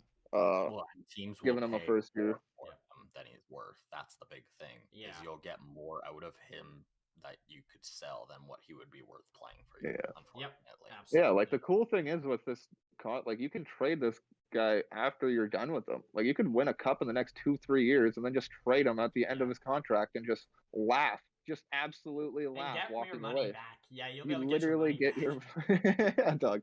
That's crazy. So. Yeah, I don't know why more teams aren't involved then, honestly, now you think about it. Like, why aren't Tampa... I'm sure teams are scared away by the asking price. Why aren't Tampa, like, looking at doing some kerfuckling and getting him on their defense? He's cheap. He's a cheap lefty. Why would they need him on their left side? You move one of those lefties, Sergachev, for a forward. Yeah, exactly. Hey. Like, what if you can, like, package a forward who's got Cap and Sergachev for, like, a real good forward that's cheap, like Hagel, or something like maybe, like, obviously not, like, straight up, but like, you know what I mean, and then just I'm really one for one with the bagel. I've been considering the whole Sergachev thing, man, because like I like Sergachev, but I like him too. But if you can upgrade it, you upgrade it. I think, yeah. Or even if you can move McDonough, like as crazy as it sounds for him. Like it's more of an off-season thing, obviously. Like obviously, Cap is a well-oiled machine. Maybe you don't do that at the deadline, but I think Sergachev is an option for them if they want to get out of some cap hell. I think he's an easy, probably at the top or at the bottom of the totem pole sort of thing is what I'm like. He's at the top of the list of getting traded out or at the bottom because like the way Killorn and Palat have stepped up even this year again, McDonough like too. They're never leaving. They're retiring. All those like there's 6 guys on this team that are not going to retire unless they'll just quit if they aren't on this team. I bet. Like, because they're just they're the Lightning. Like those guys are the Lightning. It's so cool. Absolutely. I'm sure we'll dive deeper into them in literally 5-10 minutes. Let's move on to the Devils a little bit, as they are not planning to extend PK Subban, and it's sounding like it's going to be very increasingly difficult to trade him. I heard some people discussing that they should just part ways. I don't know why the NHL would let them do that. There's a discussion about, and this is more not with the actual NHL. This is fans talking, people like hockey. Where you can, if a guy is a free agent this year, you should be able to buy him out during the season, just pay him his cap, and let him go to free agent market, and someone can just sign him. Be fine and because he's going to free agent, why should you have to take the cap restraints for next year when this won't help the Devils' cap space? Now, the issue is with this is if you're Tampa Bay and you have McDonough, let's say, who is not good anymore and making $6 million, you're like, oh, well, he's on his last deal, we'll just cancel it, and then deadline, we got $6 million to be good again. That's the issue with it. But I heard some people discussing if there should be an option of a buyout that you can let someone go to free agency 6 months early, basically. It's very trippy. There's a lot of stuff you'd have to add for rules and for whatever the case is. Like if you're within cap strength, maybe like if you're $5 million under the cap, you can do it. But if you're over that, then like I don't know what you could do. But it's just a discussion, so I thought I'd throw it. Wonder how that could like benefit actually benefit. The only thing it would it would benefit Subban being able to go to a team to win, and the Devils want him to go to a team. They want to do right by Subban, but nobody can afford him to take him for free. But if someone could take him on a $900K contract, or $1 million, $2 million for the rest of the season, like Evander Kane. Montreal. Like, in all reality, like, I think they can do this. Like, I don't see, like, there's no reason why, like, you don't need any rules to do this. If Subban feels like this, fucking go and cancel your contract. I'm sure you can do that. There's got to be a way you can do that. The NHL makes it extremely hard to do. Because Sobotka, when he was traded in the O'Reilly trade, that was very hard to get mutually parted because it was $3.5 million and he was not playing well. But they both wanted to move on. So it was, they're very anal about this stuff. The NHL. They're anal about everything, the NHL. Especially when it comes to do with money. They are the anal. Yeah, it's ridiculous, man, what the NHL sides. But just a little bit more. I got Jack McBain, prospect, 3rd round pick in the Minnesota Wild, is not signed his ELC yet and looking like he doesn't want to stay in Minnesota. So another Adam Fox type prospect thing where he wants to leave the team that drafted him, so he's available for trade. And it's believed Minnesota wants to go for it this year, so I think he'll be involved. He's a power forward. I hear he's worth a second is what they asking for. Yeah, something like that. That's all good too. I heard they were asking for a second. He looks like a really solid big power forward who can score. His NHL certainty on Dauber is only 6.2, but he's just doing a lot of really good things. He's played for Team Canada a lot. He played in the BCHL or something like that. But yeah, just another player available prospect-wise for a team. And Colorado, they really want to upgrade their center depth because it's really weak. Just face-off wise, they want to be better at face-offs. They want to be better in the middle of the ice. So I think that's what they're going to primarily target. Makes sense. I know it is an injury corner, but I'm going to throw it out there. Scott Krinovich is out for 8 weeks with wrist surgery. St. Louis lefty. He's had a really good rookie season for them, or decent, I should say. And Jack Campbell out for 2 weeks as well. So that's all I got for news around the league and fun stuff. So, do you guys have any final things to say before we get into the last segment? No, let's jump into it. Cool. I don't think so. Let's jump into it. So, as I mentioned before, dive head first into this bitch. Dive head first into the best teams in the NHL, because that's the discussion point. Cup favorites, Cup contenders, however you want to spin it. Who is our favorite? Who do we like? We're each going to go in depth on 2 teams, and if we have a little extra time, we'll throw in a couple other teams there. So, does anybody want to go first? I'll kick it off. Kick her off, Jordan. Talk about Vegas. Vegas? Yeah. Nice. So, there's one crossed off my list. Yeah, I got Vegas to kick her with. I've been really impressed with this team, especially, obviously they made that Jack Eichel move. That's... I'll be right back. Yeah. Can you speak a little clearer, Jordan, too, a little closer? Yeah. But the big thing for me about why I like this Vegas team so much is the depth. I like that they have great leadership, and I like that they have guys that play their roles really well, especially guys like Chandler Stevenson, who can float up and down the line, play wherever you need him, and he'll plug it well. Man, I hate Chandler Stevenson. He's got the stupidest contract. Like, he's a number 1 potential, like, plug-in center and makes $2.8 million, like, for 2 years. 2 more years on top of this. Like, what a dick. No, I'm just kidding. No, I love you, Chandler Stevenson. Like, you're so good, man. It's too good.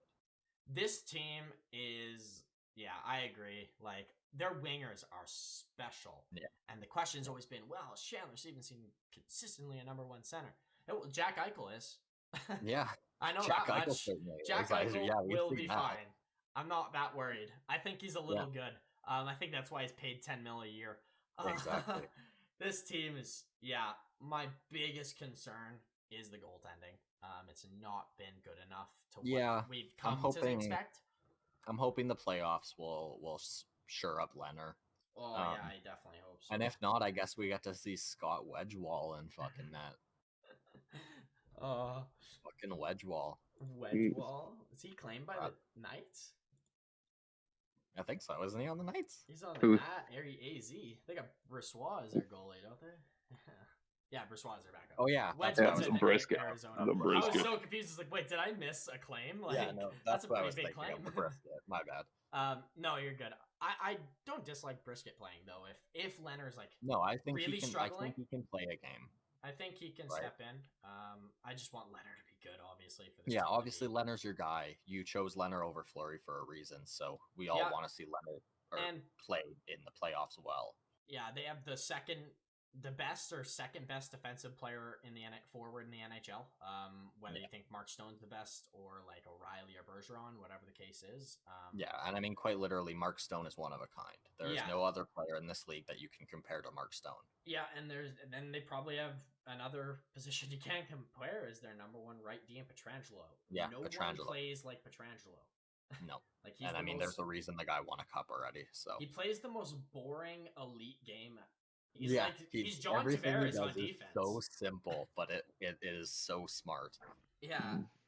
So yeah, this team's fantastic. Chase, do you have anything you would like to add on the Vegas Golden Knights? Yeah, no, not really. Like I have like no fear of what this team can do. I guess I fear what they're going to be, and when they start clicking, and when everybody's healthy, because like there's just no holes whatsoever. I love the fact that like they could probably nab somebody else just to make their bottom six even better. Like me bringing up Andrew Kopp on that team just blows me away. Like if they could pull somebody out like that, I'd just be shitting my pants. Like, how do you stop this team? You're right. Everybody's in the perfect spot. Everybody has their role, and like it's the right spot for them. You know, and a weakness of last playoffs turned into their strength of this year of center depth. Like you go from Chandler Stevenson being your number one center to him being your third line center in the playoffs. Like Chase, while you're in the washroom there, like we were literally discussing how stupid Chandler Stevenson is and his contract is because he's so good and outplays it by so much. And just the ability of him to literally plug wherever he needs. Like if you need a position plug, Chandler Stevenson will play there and play well. Yeah. He needed a slap in the face like that. Like you learn. He learned. He's like, holy shit, like you gotta be fucking crazy good. And like there's no quit, you know? Yeah. And that's what I love about him is that he brings that original Vegas feel to Vegas, you know? Like just literally don't give up. Just go. Don't stop. You can do it. And I just love that. I fully understand why he hasn't left and why they've said he ain't going nowhere. No. But yeah, no, I like that. Buddy. I think they got a good chance here. They're definitely a cup contender. No, they don't really need to do much. Like that's what I was kind of getting. They brought in Jack Eichel. I think that made them an instant cup contender on top of what they already had.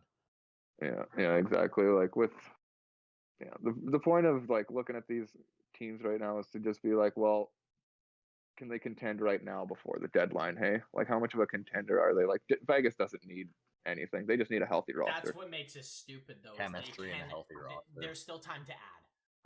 And if they do, man, like a Kopp. Yeah. If they get Kopp, like I don't know how I can't put them as my favorite in the West. Yeah, and we don't even need to talk about the defense because that's literally never been a question the whole time Vegas has been a fucking franchise. The players may be questionable. Like I don't know about this guy, but like the defense overall play for years has been. Alex Pietrangelo is one of a kind. He is upper echelon. Shea Theodore is also upper echelon. I think he's excellent. There's some guys that think he's just like the best. Some guys are just like he's as good as the best. Good as Pietrangelo, which is wow, praise. Which is he certainly shows flashes. So I can understand the argument. Yeah, exactly. He can take moments where he's that, but I don't think he's consistently that for sure. No, I love that pick.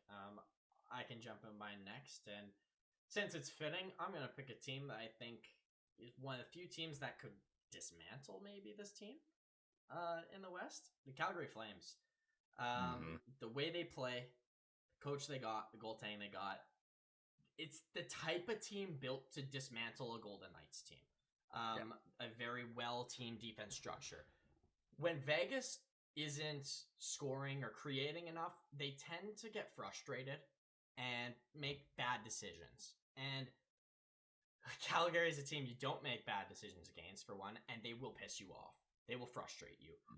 Yeah. This team, Lucic and Kachuk alone will piss you the fuck off. Those guys are going to run everyone they see on the ice.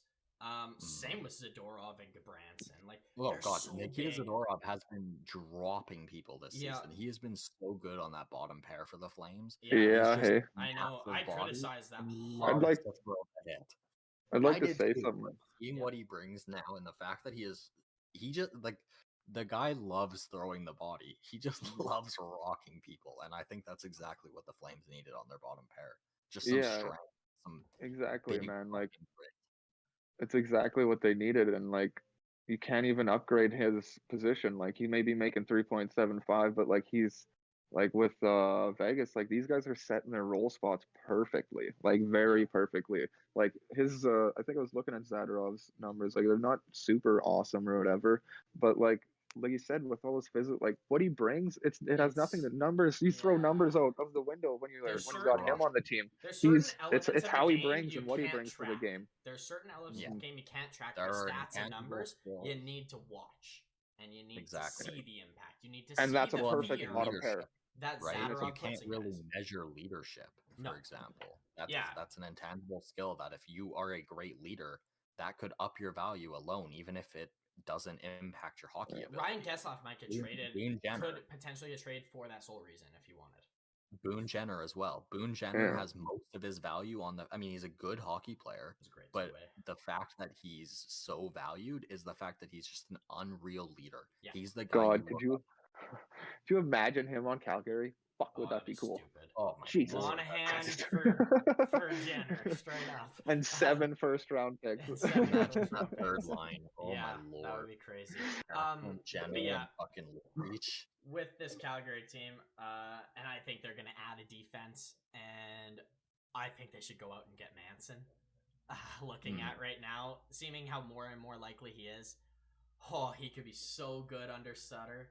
I think he's just the perfect type of player because he can move the puck well enough to be still be a very defensive-minded player and use that as a strong suit. Gaudreau is scoring at will. If he continues that, this team's sky's the limit.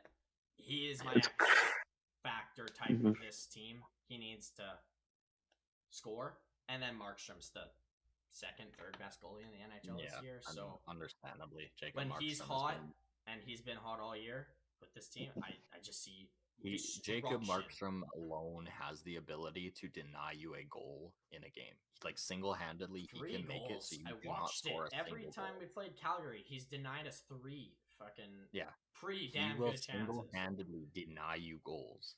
Yeah, he's so good. So I love this team. This just feels like an LA 2012 this feels like team. This is a good year for them. This feels exactly they play the way the Kings did. Fast, hard hitting, and the offense is coming everywhere. So I just don't see a weakness. I don't right now. No, I agree. I love this team. Yeah. Throw it over to you, Chase.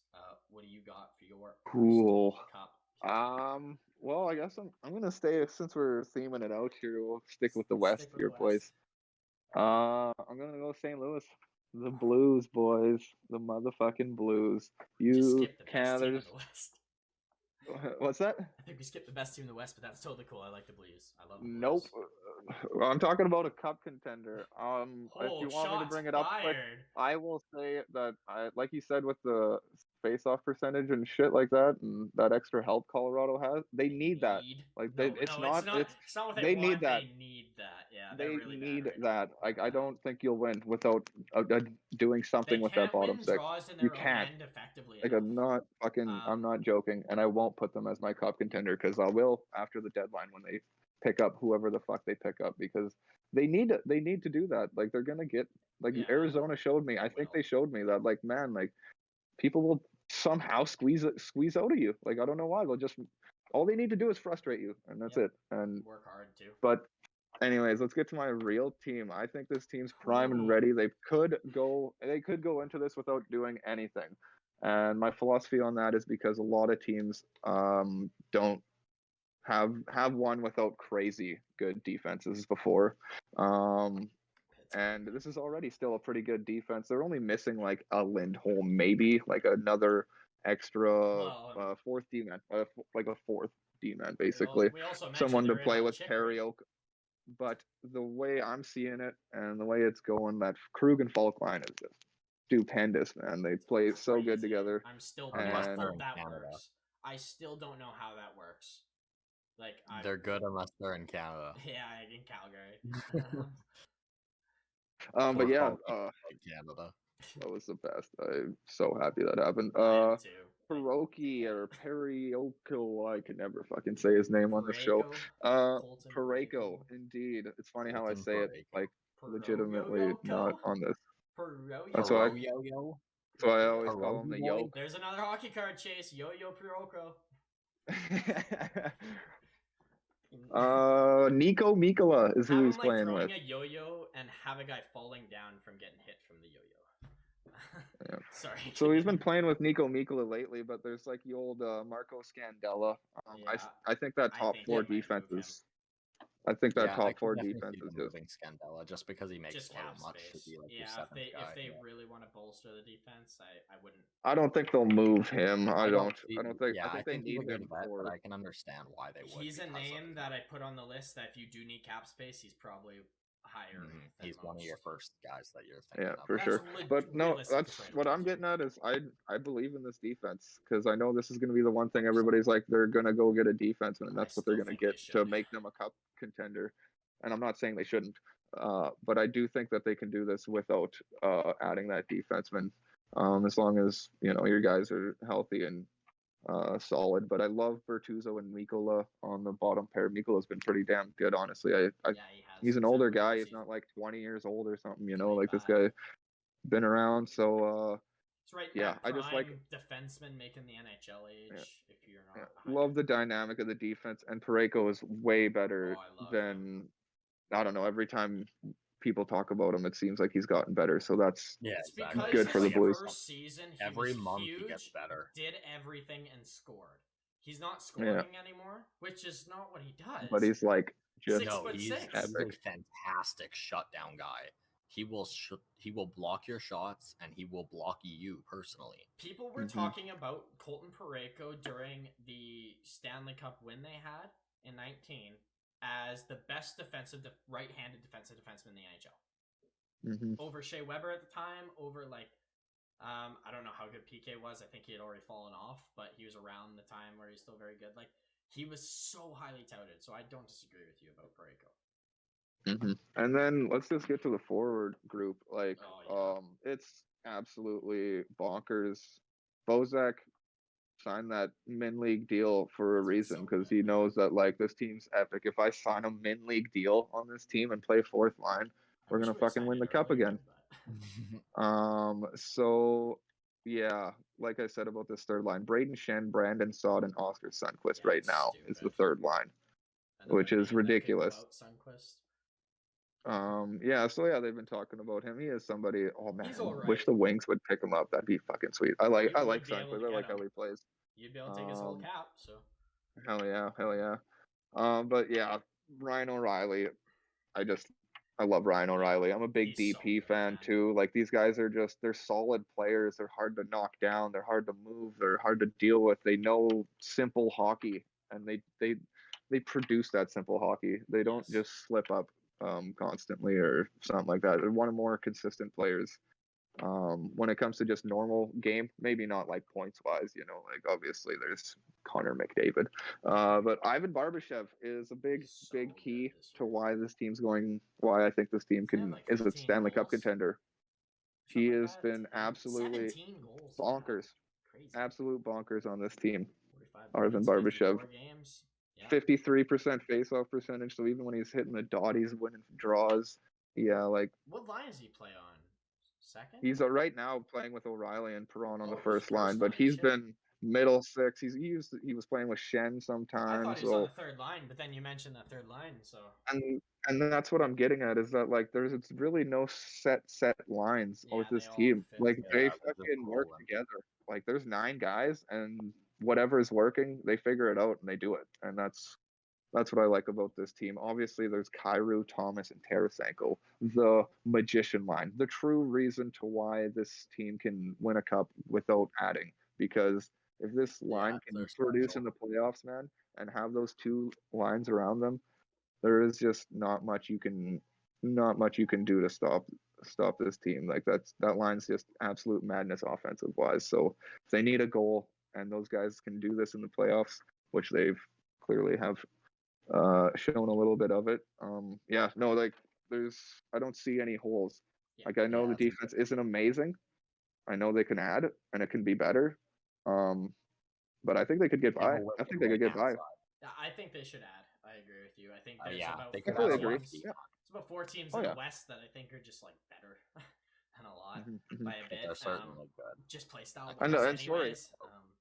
Sorry, I didn't even name the best guy, Buchnevich, the newcomer boys. Like he's not even didn't even mention him. Right now he's not in the lineup, so that's why I didn't mention him. But that is, so he must be just getting back. So that just pushes Oscar Sundqvist down to the fucking fourth line, like playing with Bozak and Mackenzie McEachran. like.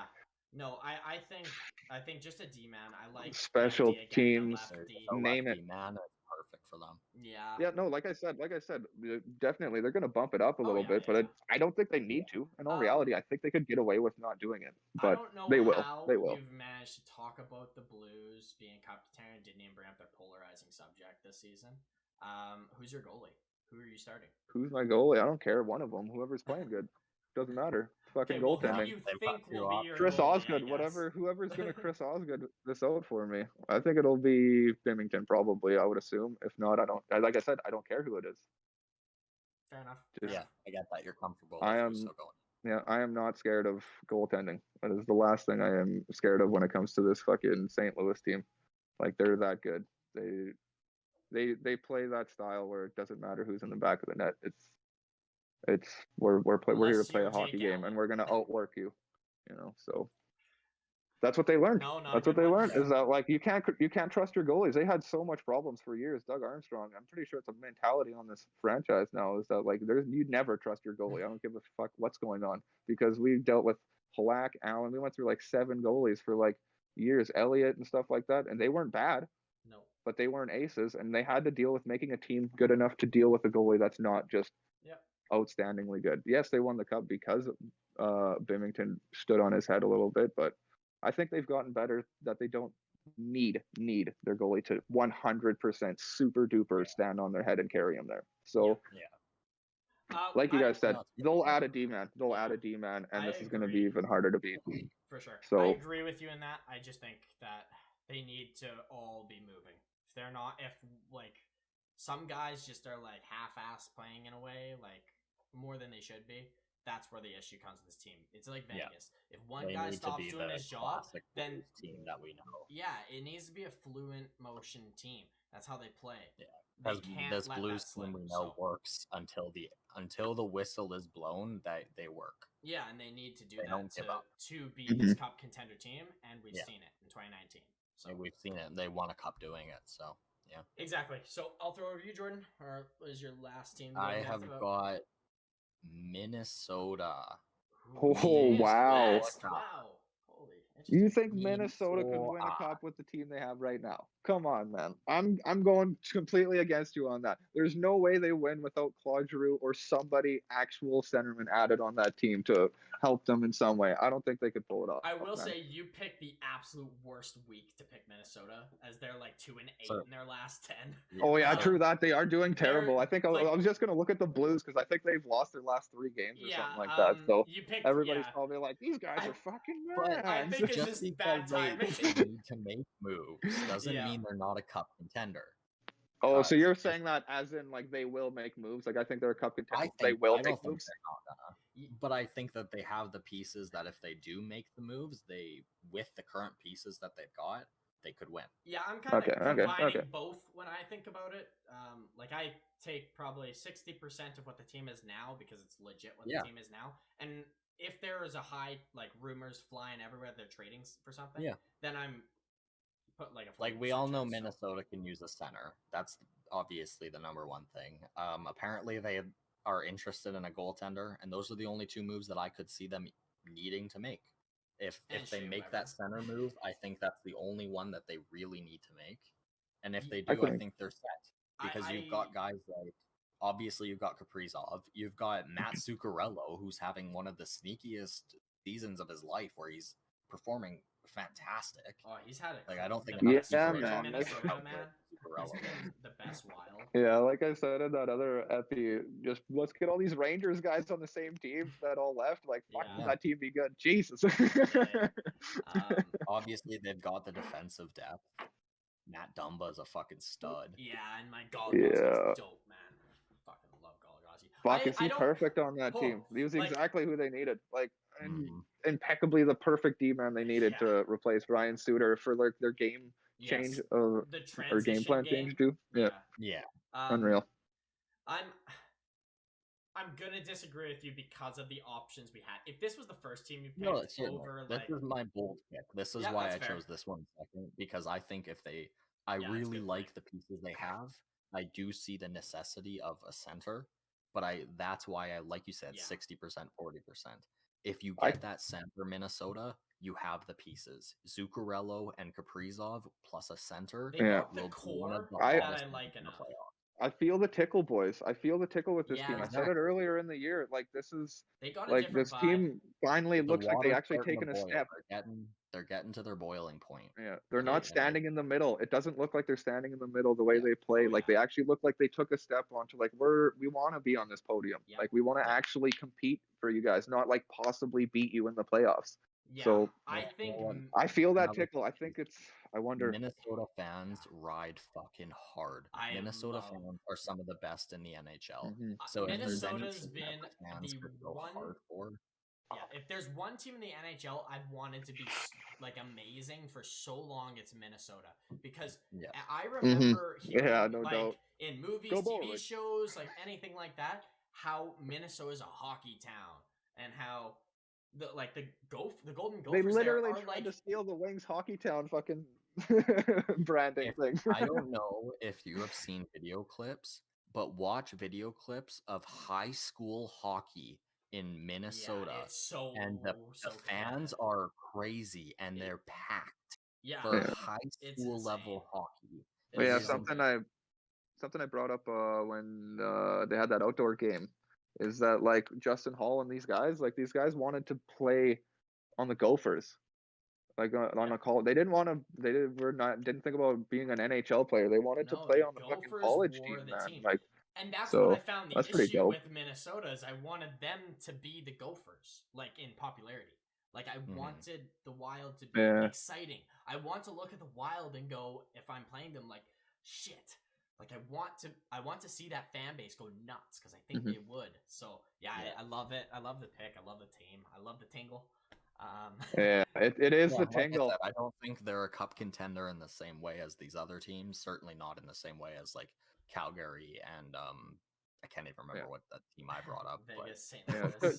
To me, they're in the same boat as Colorado. Like they need that Giroux, they need that Paul Stastny, they need that extra piece to fucking. That's a good point. Piece that gets them the cup. Because we were just talking about the other teams being like those guys are set in their roles. Like nobody's out of place. Not a fucking guy's out of place in Vegas, St. Louis, and Calgary. So like, great. Too much weight on Yost. Too much weight on Hartman, Goudreau. Absolutely. No, just a little bit of slide some guys down. They look a lot better. So I agree with that. I'll jump into mine. For the past, I just wrote a bunch of teams down. Whatever team I'm feeling to talk about, or you guys didn't bring up, I'm just gonna bring up. Hey, wait, quick. Jordan, you didn't really bring up the goalie. Oh, yes. Sorry. Do you have anything to say? Who I bring in? Yeah. Who are your thoughts on? Do you have anyone in mind to bring in? The number one name for me is Marc-Andre, if he's willing. Who's the guy you dislike the most? I'm intrigued because. Do you get rid of one of the goalies, or do you just? Yeah, do you just try to trade like they like Talbot? Aaron likes Talbot, so I wonder if he's willing to shed him. Yeah. But I'm with you. I like Fleury on Minnesota. I do. I think that would be pretty awesome. Go down? I don't see why not. Yeah, he is. You might not have to move a goalie. You could just go with a 1-year experiment to Fleury, or even just for a cup run. I mean, I don't hate that actually. if Fleury wants to go to Mini. Yeah, no, because I don't hate Cam Talbot there. I think Cam Talbot's done his job there, and I think absolutely. He's your perfect 1B. Yeah. Yeah. Right? Yeah, and I wouldn't want to trade either goalie, honestly. I wouldn't want to trade either goalie. Not in a position where it's like, oh, this guy's horrible. We can't even play him. We need I kind of love this tandem for the future. If you can get Kakinen or cost control, like I see upside out of it. Years or something, be so good. So yeah. Anyways, I'm gonna jump into mine. I'm gonna go to the East because it's so unfair that we're not talking more about how the 7 teams in the East seemingly, or the 8 or the 6. They are better than all the other teams. So good.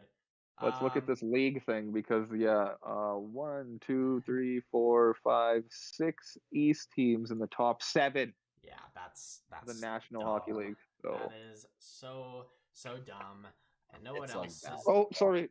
2 West teams in the top 10. 2 West teams top 10. Ouch. Ouch.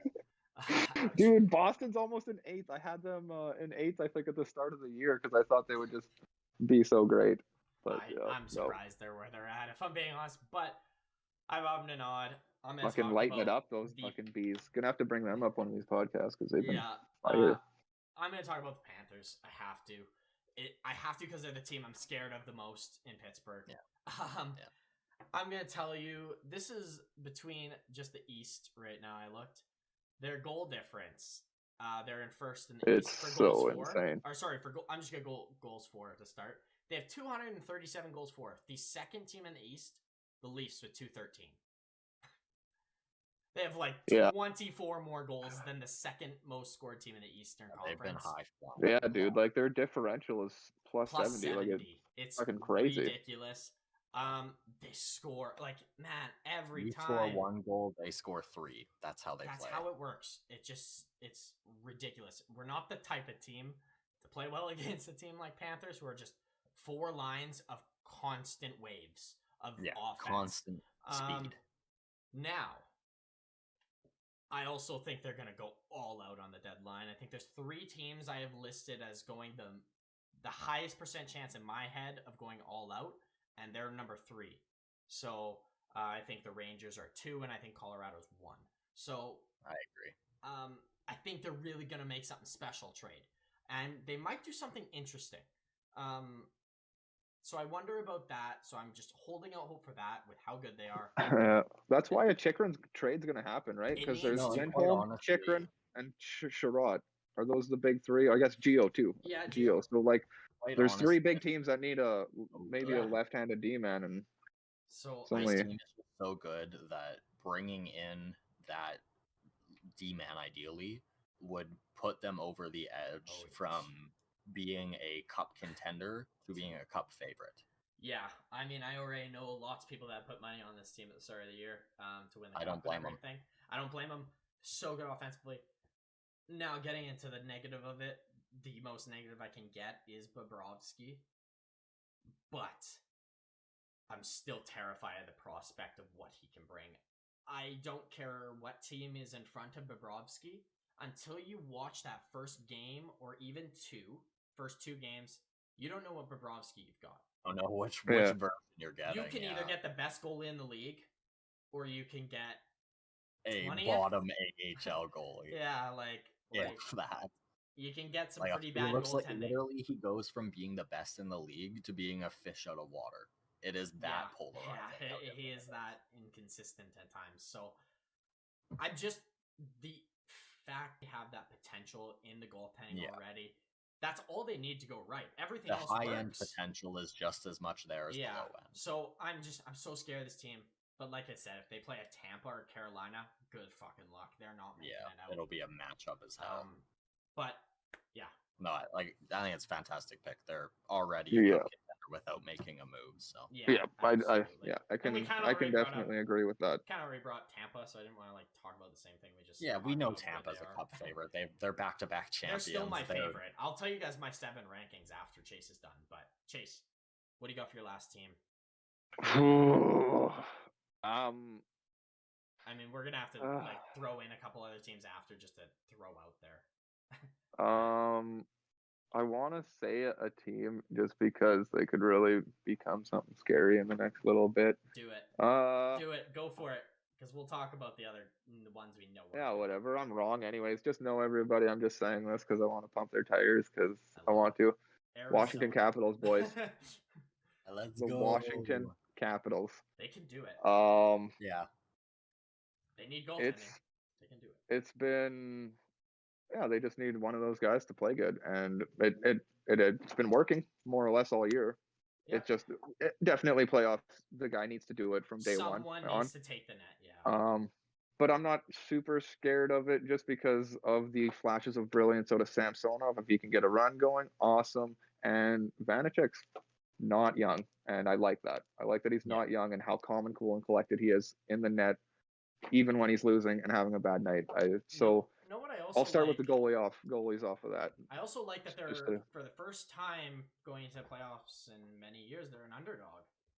They're the biggest underdog in the East. We aren't like a dominating regular season. These guys are the last place team in the East for playoffs. Yeah. Like you're the worst Eastern team points wise of a playoff team. So it's you guys haven't been in this position. So I think that's a very good thing. Yeah, it might put a chip on the shoulder of the players and give them an edge. I think you guys play better when the odds are against us. Yeah, I like that when you guys. After you guys lost out the year before, and everybody was like, "Yeah, see, Ovi and Tuesday, if you guys don't play a good, heartfelt 200-foot game, you can't win." And they were all pissed off, and they fucking showed you that, like, okay, we'll do this then. They beat the team that was holding them back. Yeah, the curse. So technically, I shouldn't have these guys in here because of the defense spot. I do not trust in this defense like I do with St. Louis. I do not think that highly of Trevor Van Riemsdyk. But when I really think about it, I 70, do. 60. I got comparing him to Nico Mikkola. I'm actually okay, you know? So in all reality, I think I am okay with saying this team like this. This is a playoff roster. There's a reason they won. These guys are fucking massive. They're a big old pain in the ass. I know it seems dumb that you paid up the ass to get Mantha, but like he changes the way they play. They play bigger. Yeah, it's scary. That's actually scarier to play that team. Like he's a cheap man's Tom Wilson. Much more talented Tommy, and like as in like a little bit of extra goal scoring ability. Tommy's gotten so good. Right? The impact Tom Wilson has infinitely goes up in the playoffs. Oh yes. Mm-hmm. Yeah. Oh, yeah. I shouldn't even battered and bruised in the playoffs. They're not going to play as good because they're sore. Yeah, there's two players in the NHL I hate playing against in playoffs. Tom Wilson and the fucking Bruins. Yep. Yeah, as a Tom Wilson, the Bruins are my worst matchup because they just make you work for it. I think this year is a different. Even if it's an even contest, they'll take you to game 7 and they're going to make every single game work. Mm-hmm. Yeah, their experience shows. But sorry, Chase. It's so like I just wanted to say quick about Tom Wilson was that at his best, especially like you say in the playoffs, he'll come up big. He's definitely better than Mantha. You know, like time. That's why I called Mantha Walmart Tom Wilson, whereas he's he's like Tom Wilson's Gucci. Yeah, I know. Hey, Tom Wilson's really evolved into something. But Mantha's a little bit of a cheaper vibe. She's just the same type of. So good. Like talk about a guy he's just meant to be there and stuff like that. Like, but like I said, the team you can plug anywhere. The other huge key thing for this Washington Capitals team, which like just going in, not fixing, not doing a thing, and just going in. It's that fourth line. It's Garnett Hathaway. He's got like the best one of the on ice even strength goals for percentage on 5-on-5. He's the best on the team. Like sniper Garnett Hathaway. I've been saying it all year. The guy's been bagging goals. I don't get it. He's been awesome, and him and Nick Dowd create the exact epitome of a fourth line Stanley Cup championship team. You have how many players did you play this year that could play with them? Yeah, we have half the AHL that have got. I don't care who plays with them, right? Exactly. Yeah. Do you care who plays with them? Like, no, I don't. On Nick Dowd, really quickly, it's worth noting too. He's this good as a fourth line center. He had one college offer. One. That's it, and it was barely an offer. He had to scrape to get that offer. So, wow, he's just so good. What he's progressed to. Just wanted to add to that. And the other thing is that their power play is not that bad. It'll be better. Come playoff time, you have Ovechkin on your power play, but you can get a goal no matter what. If you don't have a good power play with Ovi, then I'm more concerned about your team. Yeah, no one. And then obviously the Feravari, like the feather. Yeah, he's good. Feather in the hat. He put the feather in the hat. Now you guys are looking styling and good to go. Let's fucking do it. Hey, straight up. No, we're confident. And we've seen what he can provide defensively, and I think he's going to be big this playoff. Yeah. Funny enough, on the Capitals, I think of them as I think their success could also be their detriment in this playoffs. I think it's the same thing if it doesn't happen, it will. I think they're too comfortable with each other sometimes, which is a great thing. You want chemistry. That's what every team wants. Look at Tampa. If that goes well and you're doing well, great. You tend to not try as hard when you have chemistry. In some cases. Washington tends to have a lazy streak because just get complacent. They get complacent very easily. That your enemy is yourself. It's always been yourself. That's a lie. The start it was Pittsburgh, but then it's Pittsburgh or Boston or ourselves. It was Pittsburgh, but ever since 17, 18-ish, it's been you guys in your own head. So it's up to you guys. You guys want to win, you will win. They don't want to win, or some don't. A lot of my dreams would be crushed by probably Lars Eller not performing because he's been the only guy that hasn't been having a great year for the Caps. So he's gonna have to play it real good. Just gonna be really helpful for his game. But you got to assume he's 32 and stuff. He's an absolute leader. Yeah. So honestly, I've talked myself into this even more. I don't even feel stupid. I stand by this. I like this team. I'm not scared to say that this is a cup contending team. Because this is fucking gonna be hard to beat. I am 100% showing the goaltending is stable. Yeah, no, and what you said, it makes sense. Is our worst enemy is ourselves. So how we come out in this playoffs, the first two games. Yeah, no doubt, dog. Yeah, I think last year you guys were it was pretty disappointing that you guys were real good in the first two games and then just.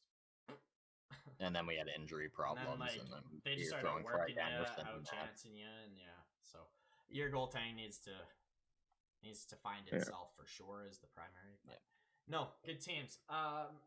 There's a lot of teams. Do you guys want to hear my list real quick? I can rifle through the teams. Hit me. I got them in order too.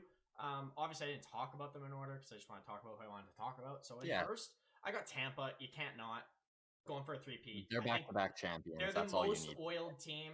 The reason I would drop them is because they lost their third line. Carolina's 2. I just love this team. I don't see a hole in Carolina, really.